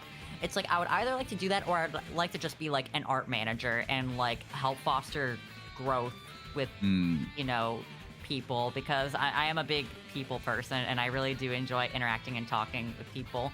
I would probably like production a lot if I had better organization skills, but I am not super organized, and I'm pretty sure I wouldn't be the best producer, because I would just forget things all the time, or I would just like be like, I don't know, or I would like zone out in like a meeting or something. I would not be the best producer. I don't have the brain for it, really, but I would like to be able to help foster growth. Those are the two aspects I think that I would do if I wasn't doing what I was doing now. Now, still in the realm of video games, but outside the professional realm, one thing that I know that both of us really enjoy but don't work with is soundtracks. That I am a huge video game buff. One thing that I've mentioned before is I was once in an orchestra where the entire repertoire was video game music. That, similar to, you mentioned going to a concert where you got the signed score from Austin Wintory. I have been in ensembles of that variety. The one that you saw was probably a touring production. My guess is Video Games Live, because I know that Austin toured a fair bit with them, depending on the city. Yeah, it was touring. Yeah, because there have been a couple touring ones, and usually those ones, it's not a touring orchestra, it's a touring production team that'll be like the host, the lighting person, the sound person, and then it's the local orchestra performing the concert.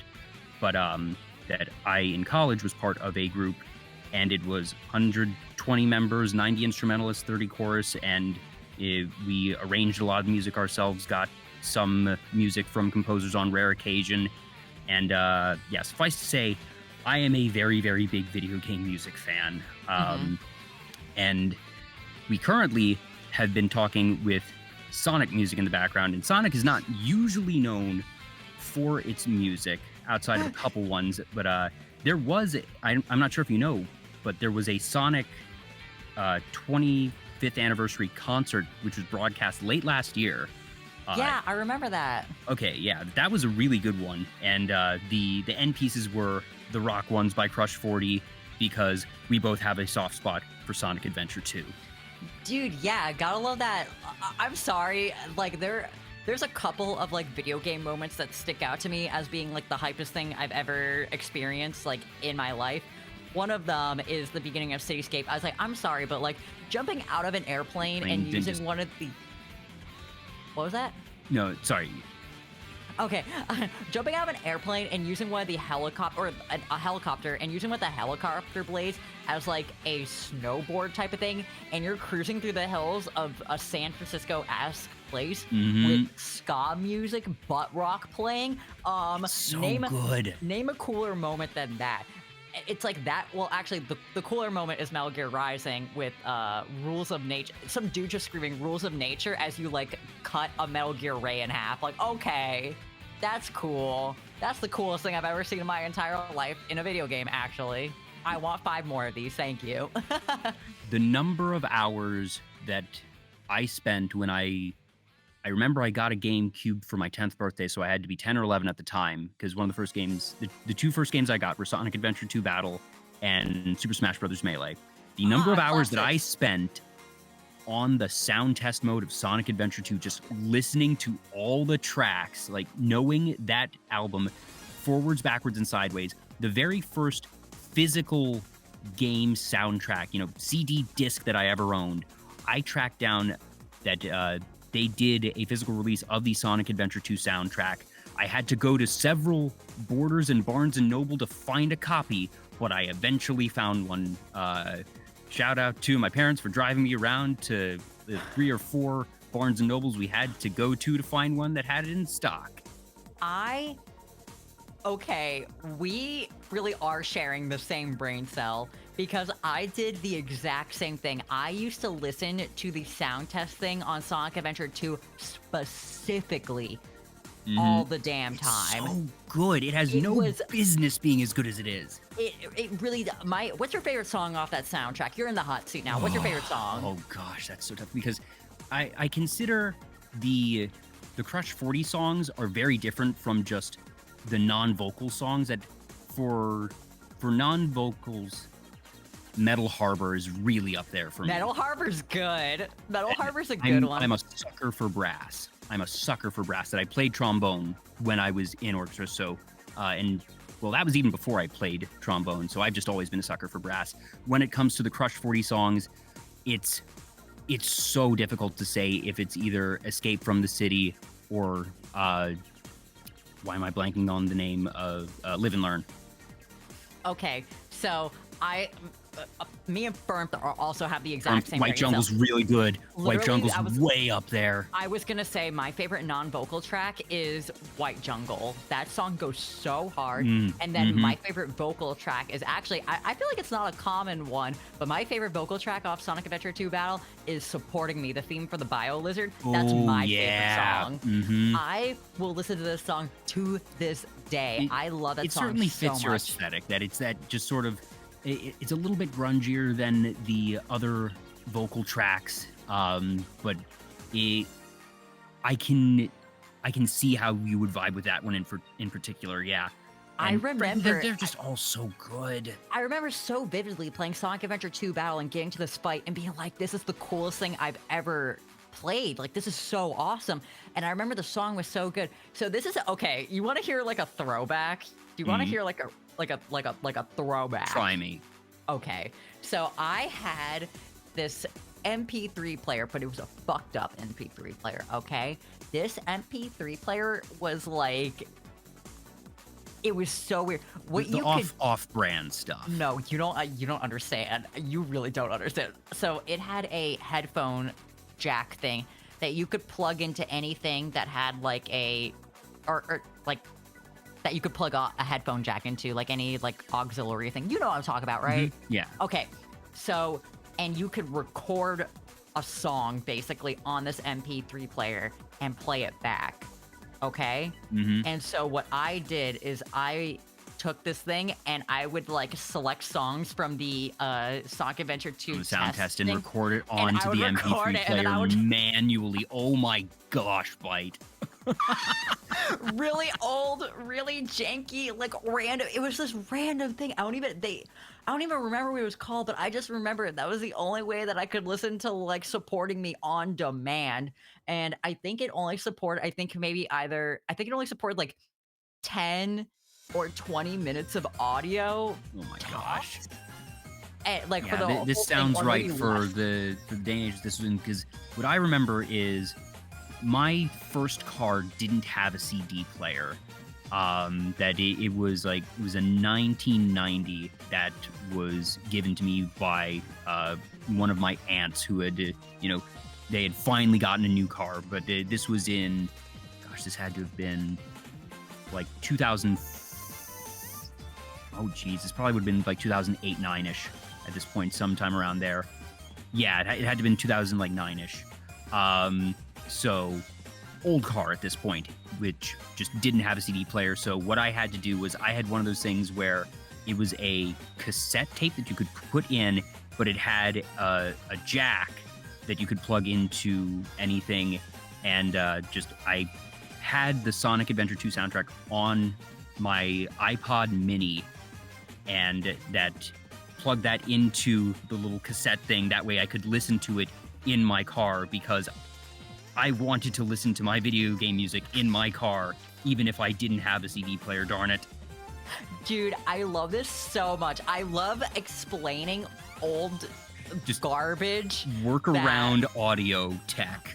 I love explaining old garbage, especially nowadays, because nowadays you just like have your phone with Spotify with every song. It's a in the foreign universe. concept.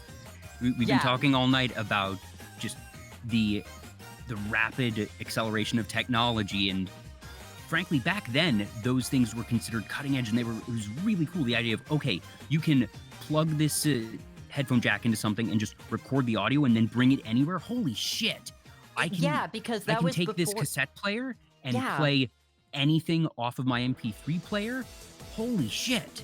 Yeah, it's like wow, we really are in the future. We're gonna have flying cars next. It really was like the moment. Oh my god. It's so funny that we both had the exact same experience of just like listening to the Sonic Adventure 2 test audio thing. Also, by the way, I am a cringe Shadow the Hedgehog enjoyer, and the soundtrack for Shadow the Hedgehog has no business It's going... the best part of the game. It has no business going as hard as it does.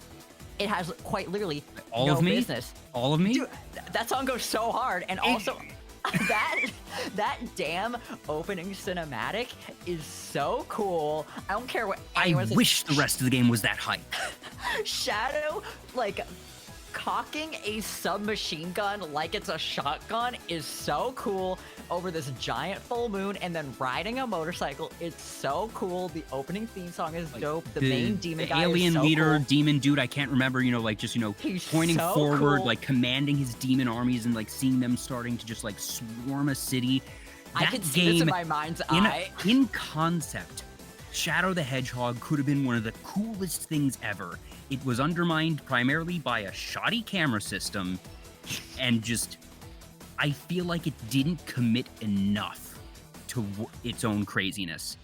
I feel like they tried to make it... The marketing went as hard as it was supposed to. The music went as hard as it was supposed to. The game design almost got there, but I feel like they wanted to... I feel like they were worried that they went too far and that they reined themselves in when they shouldn't have. Yeah, they were worried, like, oh, this is actually going to be too dark for our child Sonic fans. I remember when Shadow said hell or damn, I was like, Whoa. Like, I was like, oh no. Cursing in my Sonic game? I was panicking. I was in a friend. I hadn't felt that level of panic since the DK rap on Donkey Kong 64 when he was like, this Kong's one hell of a guy. Because I was just like, He just said HE double hockey stick. Is he allowed to say that? he said the heck word. Oh god. Oh no. Oh no. Oh jeez. Oh In Elk Stars, man. we don't talk about 06. Yeah, but his world does go hard as all hell. Again, the best part of the game, just... It makes me so sad that we never got Sonic Adventure 3, and like, I suppose 06 was almost their attempt at Sonic Adventure 3, but give me a proper Sonic Adventure 3 where it's, split up, that we get Sonic stuff, that we get, whether it be emerald hunting. They sort of did that with Sonic Heroes, which once again, banger soundtrack. I like that game. Metal Overlord. Oh no, I really like it, but it's not Sonic Adventure 3.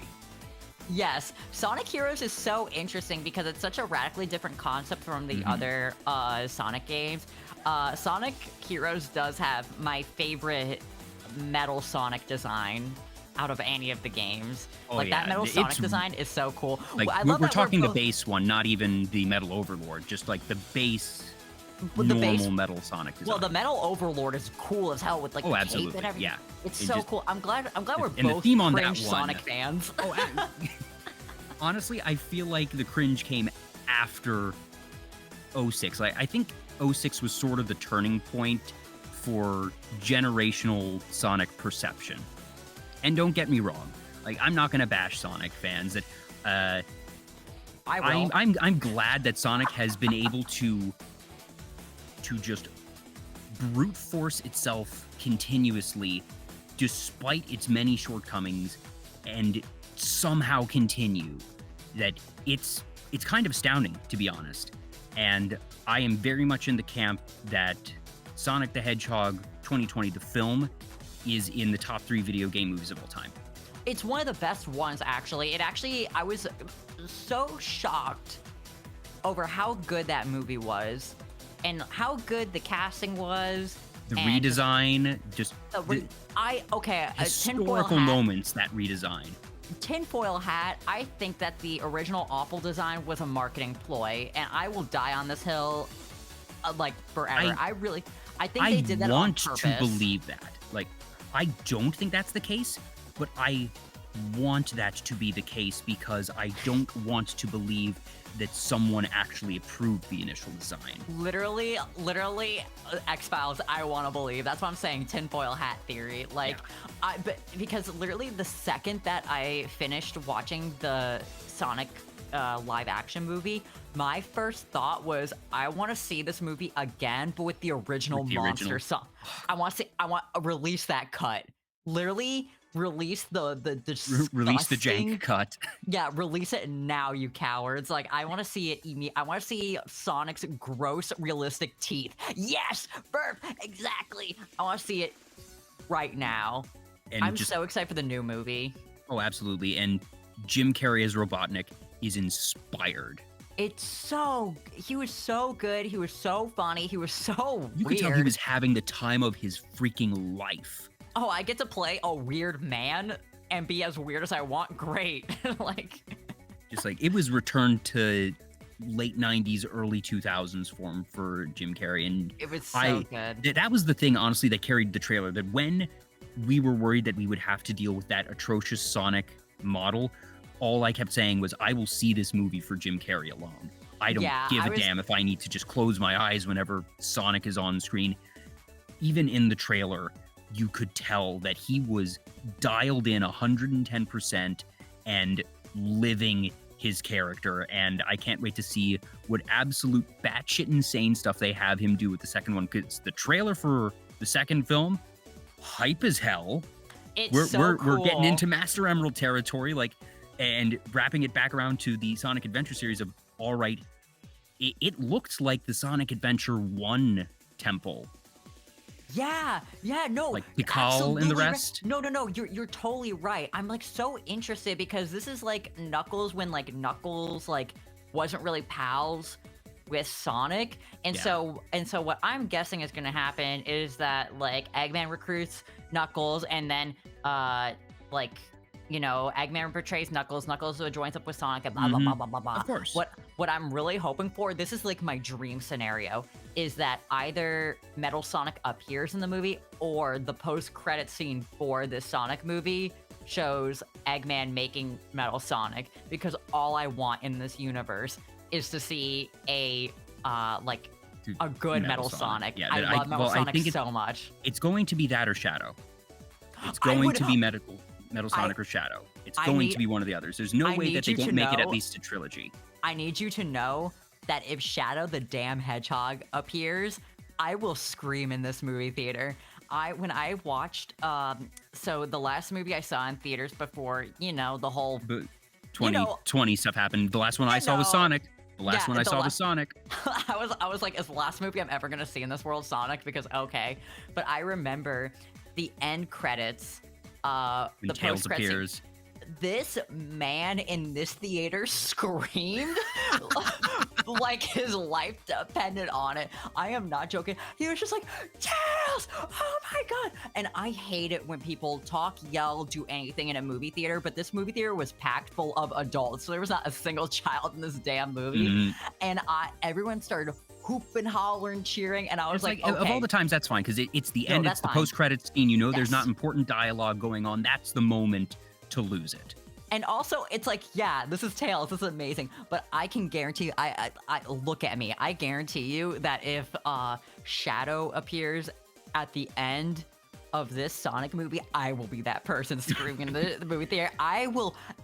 People will be like, what the fuck is wrong with this person? So now I get to do a very interesting thought experiment because, talking about past guests and conversations I haven't had. I've had one other guest that I have had this depth and passion of a Sonic conversation with, and that was Pocky-chan. And she's very much into Sonic, definitely think that you would get along with her. We discussed the potential of Shadow. And the question is, we now have Idris Elba as Knuckles. If that's the case, this means that Paramount is going all in and they're not pulling punches on casting big names for this franchise. Mm-hmm. Who do you cast as Shadow? This is a tough one. We came to an answer ourselves, but I want to know who you would cast. I'm trying to think of like actors that have like a good, deep, evil-ish voice, but I'm like, it's kind of messed up. You want to know the first person I thought of, and it's like the worst casting possible? Hmm? Mads Mikkelsen. That would be awful. Okay, that would not be good at all. I don't know why he came to my head. I think he's just a bit too old. I'm like not good with like remembering actors' names. I can't think of anyone. You go. You tell me who's Frumped in the chat gives an interesting one of Adam Driver. I don't know if, like, Adam Driver could be really good. Maybe. He has a deep voice. It would have to be like, I don't. I know that he played Kylo Ren, but I don't know if he'd be able to. I think a lot of Adam Driver's performance relies on his facial expressions and his body language. I don't know if he would be as good in vocal performance. The answer that Pocky and I landed on was Benedict Cumberbatch. You know what? I had a feeling you might say that. I could see with his kind of like deep-ish British voice kind of situation. It's like I can see it, but I also don't want it. But I can see it, but I don't want it. Like I don't know. Oh yeah, what we're I not want, claiming but I that this don't would be want. the best casting, but it was a combination of like what could we see happening, what feels reasonable, and what would a Hollywood studio potentially do, and that was where we landed. That like I wouldn't mind seeing Benedict Cumberbatch, but I'm sure there's better answers out there too. Right, yeah. I'm not sure who else would be like a good. I wish I was better at like remembering actors' names, but Or if you just say, the person who played character. It's a tough one, to be fair, that there's, obviously a lot of different actors. I But, know, and honestly, that's but you introduced me to an idea just now that I hadn't considered because I very much from the beginning assumed, all right, it's going to be Shadow. I had never considered Metal Sonic as an angle. I'm just manifesting my favorite. I'm manifesting Hollywood catering to my desires exclusively. Nothing wrong with that. And Nothing then wrong with that. And then I get pissed off at them for not doing what I want. Also, okay, yeah, maybe Tom Hardy would be kind of interesting. That would be kind of fun. That would be kind of fun. It's like I kind of want Shadow to sound like a dork, but I also want him to sound like like you activated my trap card, kind of like snarky, like full like dork kind of thing. I'm not sure. I think I don't know. I think Metal Sonic would be really cool, and I could see it happening. Shadow would definitely cause people to go ballistic in the movie theaters. I feel like at this point in time, Shadow is a bigger name than Metal Sonic, and that definitely, unless I could see a world where they do both, but if they had to choose one, my guess is that it would be Shadow. Dude, a tag team villain thing with Shadow and Metal Sonic, that is actually my, like, ultimate ideal, I think. Like, that's what Hollywood would make for me exclusively. Like, hey, this is for you, Bite. Or if you want to go even deeper, Elk Stars in the chat brings up an interesting one of give me Chaos. Chaos would be so if we're going, interesting. Sonic Adventure 1 with that temple, Chaos could be in play.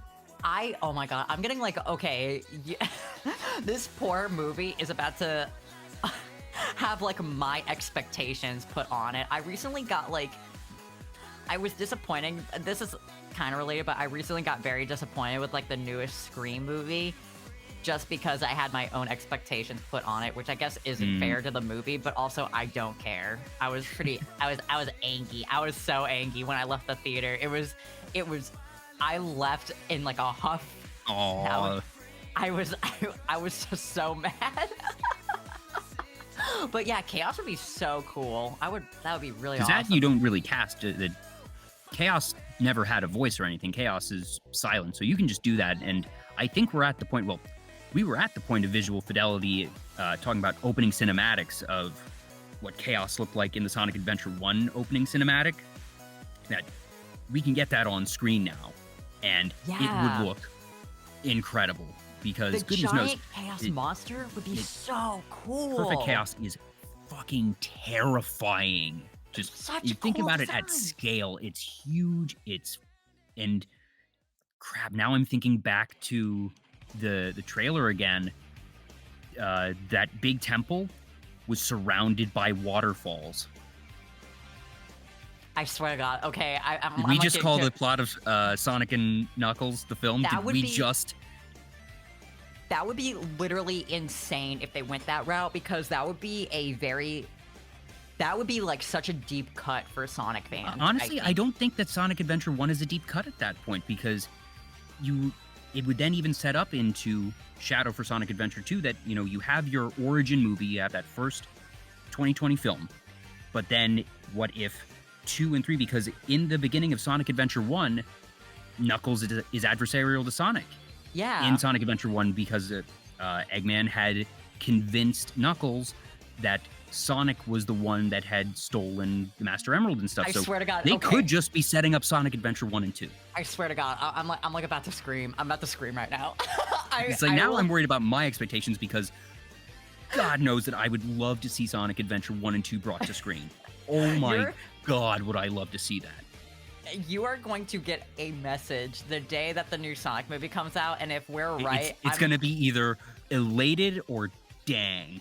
It's gonna be like, man, we didn't make it, or it's just gonna be like, screaming. We called it a year in advance. It's gonna be so. Oh my God. Paramount, hire us. We'll write the third film for you. Just make Shadow ride a motorcycle. The fans will go crazy. Oh yeah, you don't even need to do the Shadow the Hedgehog storyline. Just have him ride a motorcycle at any point in time. Just a single shot. That reference is enough. People will go nuts. Yeah. you actually, a little side note, one of the theme songs in the Shadow the Hedgehog game, which is what's it called? Oh my god. It's by an artist called Julian K. It's called Waking Up. That's the name of the song. One of the songs in Shadow the Hedgehog, Waking Up, is by a band called Julian K.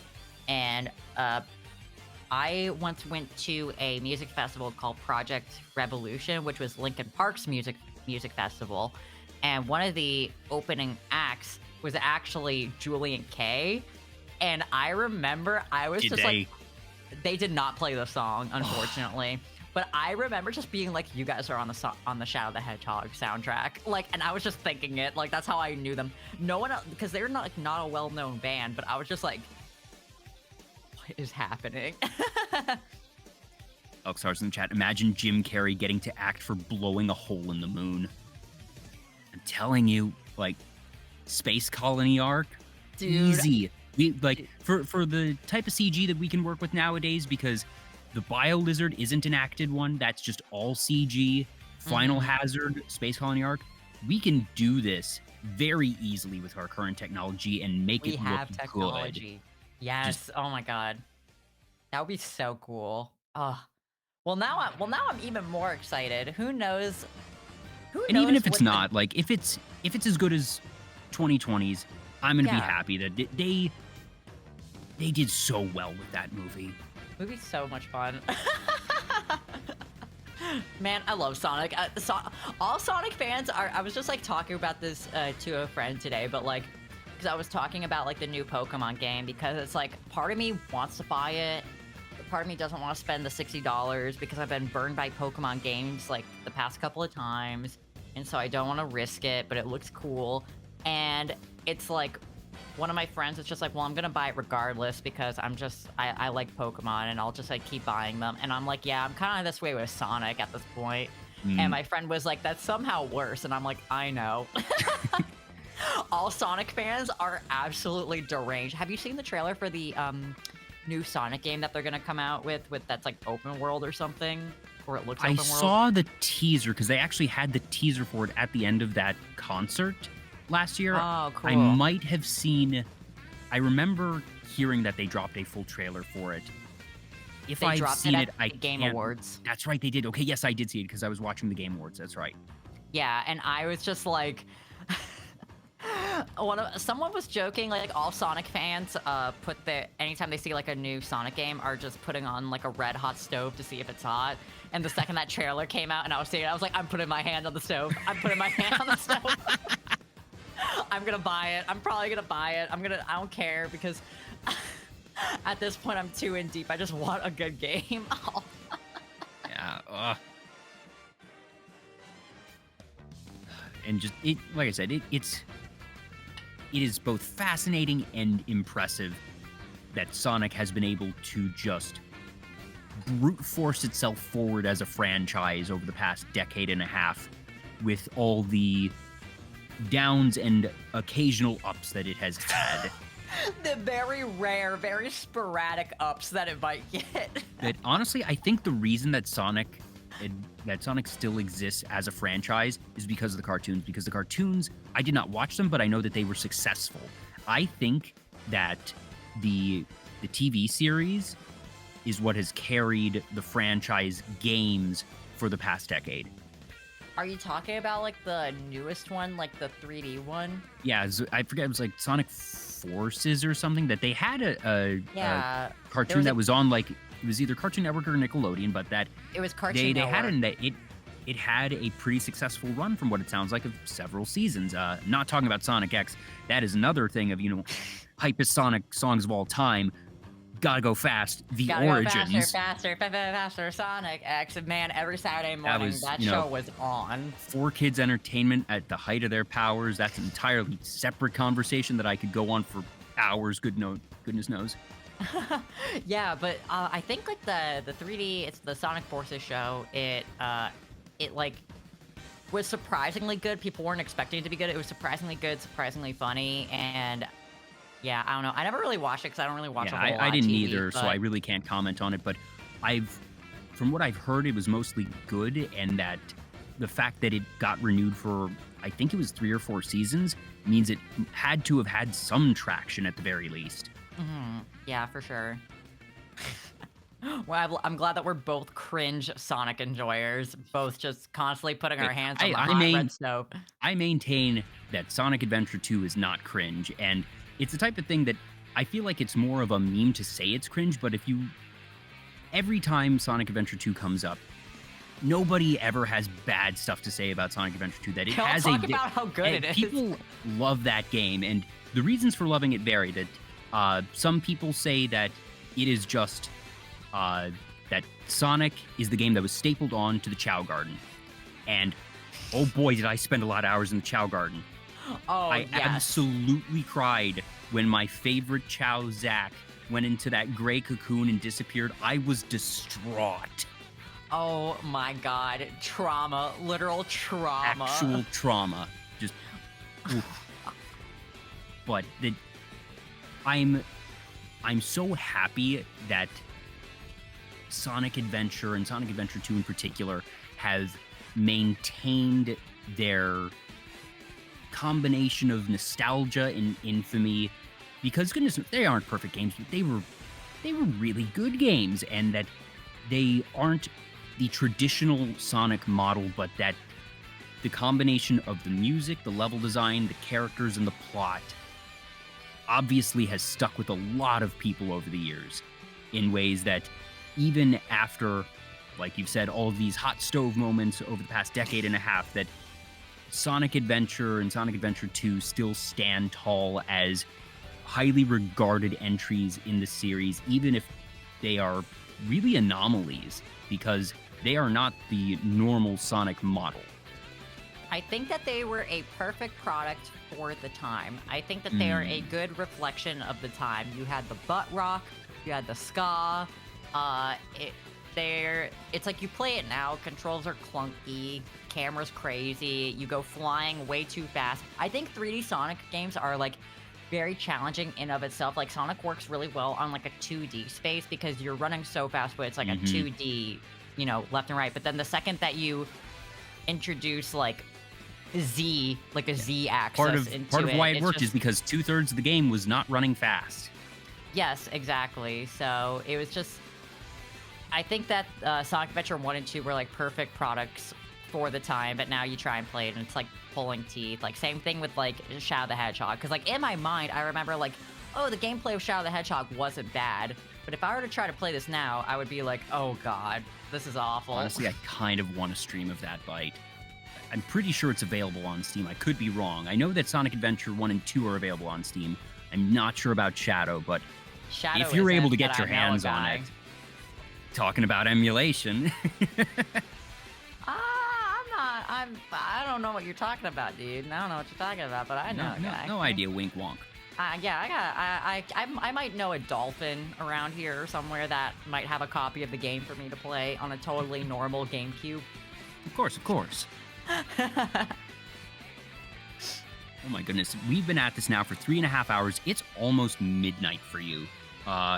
We should probably start wrapping up so you don't just get completely burnt out.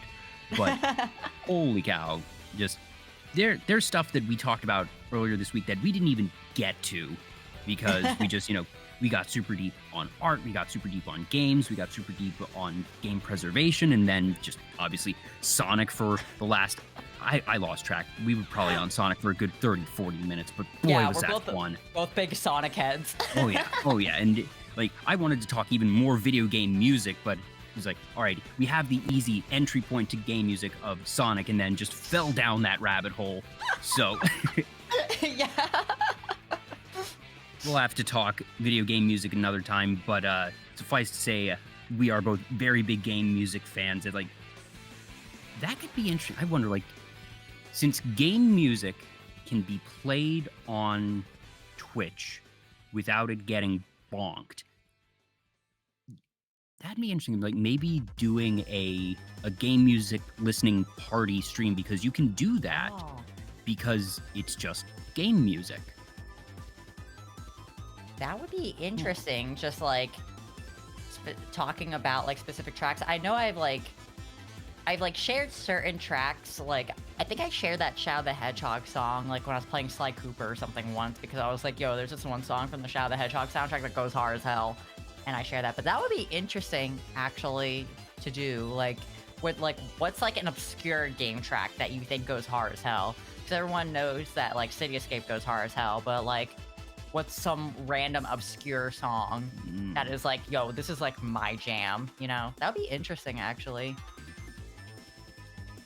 I was talking about it with another member of the Wrecking Crew, Johnny Jellyjaw, actually, because Johnny.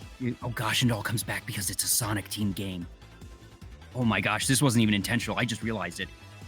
So Johnny recently announced that he's doing his re-debut, and that in it, the tweet that he had with the debut announcement video has music from Billy Hatcher and the Giant Egg, which is a gem of a game on the GameCube that was done by Sonic Team. Sega. Yeah, but in the multiplayer, there are actually special eggs. It's like silver eggs that have the Sonic logo on it, and if you hatch it, you can hatch Sonic or Tails, and they are one-hit KO monsters that if you stick them on your opponents, it doesn't matter how much health they have, that they will just one-hit KO anyone in that PvP mode if you get Sonic or Tails. That's so funny. But the soundtrack for that game, so fun. It doesn't hit hard per se, but it's just fun. It's really good, really catchy, and that was one that was on my mind recently because of Johnny, another member of the Wrecking Crew. But in terms of hitting hard, music that hits hard that I don't think people realize, Kirby music is up there for me, of just being catchy and fun, but then for some of the final boss stuff, that Fountain of Dreams. Oh, that song is intense so as hell. Good. The Melee version of that song specifically is my favorite rendition of it. It's very good. So good. But then there are others that, Green's da da da da da da da da da da. And it's really driving, fun, energetic, and that can hit hard in its own way. So, Kirby games just going as far back as that. I'm also the open world Kirby game that they're making. I'm like really excited for that. It looks really cool. It's gonna be really interesting. That's gonna be a very interesting rendition for like the Kirby franchise. I'm like really excited for that one. That's gonna be cool. There was a meme I saw recently that was a tweet, and it was like, Microsoft buys another large developer, inching ever closer to monopoly. Meanwhile, Sony plans their next big move. Meanwhile, over at Nintendo, and it's a picture of Kirby fishing. And it's just like, okay, yes, I want 10 of those, please. I want more of this little pink round friend doing cute activities. I want more of that, please. Talking about art and industry, just silliness, the story goes that Kirby, as we know him today, was a placeholder. That in the early builds of the game, the programming of the game was already in the process, and they were doing concept art for what the main character would be, but they put in just this blob. That way they could test out the game itself and then put in the art after the fact. But people fell in love with the blob. That's so funny. I mean, it's a joke, but it's also true. Kirby is shaped like a friend. Kirby is shaped like a friend. Kirby's just shaped like a friend. Like, wow. It really just shows that you don't need a whole lot to make an appealing and memorable character. Sometimes all you need is a nice little smile and some sick red kicks. That's all you need sometimes. Oh, goodness. Well, like I said, I want to get you out of here before it hits midnight for you, because we are already at 3 hours, 40 minutes. So I have a couple questions that I ask all my guests. For starters, we're about a month now into 2022. Apart from reaching partner, because I know that one of your big goals is to get that check mark and get that damn second underscore out of your Twitch name. I know Twitch, that's a goal for you. Yes. Apart from reaching partner, do you have any goals for the year? And that could be something in VTubing, it could be something in your career, or in other areas. Do you have any goals for 2022? I know I put a couple of goals on my 1 year slideshow kind of thing. One of the ones was to do more like movie nights on the Discord and kind of like hang out with my community more. And so that's like a big one. Just getting like, having like better organization skills and doing more planned stuff like that. And importing my model into VR chat, that's like a big one also. So I can like play VR chat with some people. Also, I guess, this is a boring one, but like, having like better, getting my shit together for taxes. That's a boring one, but like, I know this year is gonna be a little bit wacky for me. So now that I know that I'm doing this, because I didn't expect this to like be anything, but now that it's becoming something, I want to be a bit more organized and be a bit more business minded. So that's like some goals. They're a little boring ones, but that's kind of like what I want to do. Little goals are still good goals, and the other part of the reason that I don't ask about the check mark is because I think that is a when, not an if. When, not, and if. Oh, I understand now. I'm sorry. I had to repeat that in my brain. When, not, and if. Yes. Yeah, you've had a heck of a first year, and I would be very surprised if you didn't get a little bit of extra purple on your profile in the next coming months. I would say that, obviously, take things at your pace, do things that are right for you, but I think the best is yet to come for you, Byte, and I'm really looking forward to seeing it.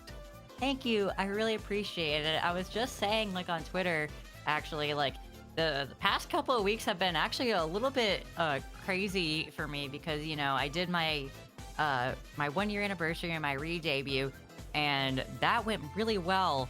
Despite my crazy, insane technical hiccups, it still went really well, and I had so much fun. And then then I had to take a week off because technical problems, and then I came back, and there's there's been more people popping up in my chat, and I've been trying to get used to managing that because it's just been a lot more names, faces I'm trying to remember and respond to.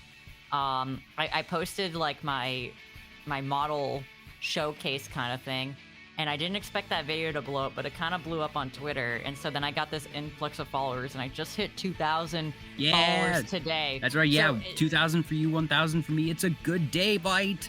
I know it's such a good day, but it's been the past 2 weeks have been kind of crazy, so it's been a little bit of a whirlwind, and I'm just very grateful for everything that has happened this past year, and I'm really excited for the future. This has been a really cool thing to get into, and I'm really happy to be where I'm at, where I'm going, and the position that I'm in. So yeah. Yeah. And then the last question that I ask all my guests, what does being a VTuber mean to you? And that's not what is the definition of a VTuber, that is, to you, Byte, what does it mean to be a VTuber? And I've had all sorts of answers. Some take the very clinical approach of, it is a tool in my arsenal as an entertainer. It is a mask that I put on for content creation. Other people have a more personal connection where I've had people say it lets me get in touch with my inner child, or it lets me be something that I can't be in real life. There is no wrong answer. Everything across that spectrum and beyond is valid, but I am curious, for you, Byte, what does it mean to be a VTuber? I think it means that I can kind of share my most authentic self to the World Wide Web, without having to I am pretending to be someone that I'm not technically, but I don't have to change how I act or anything like that. I can kind of just act however I want, and people are like, oh, this is fun. It just allows me to be able to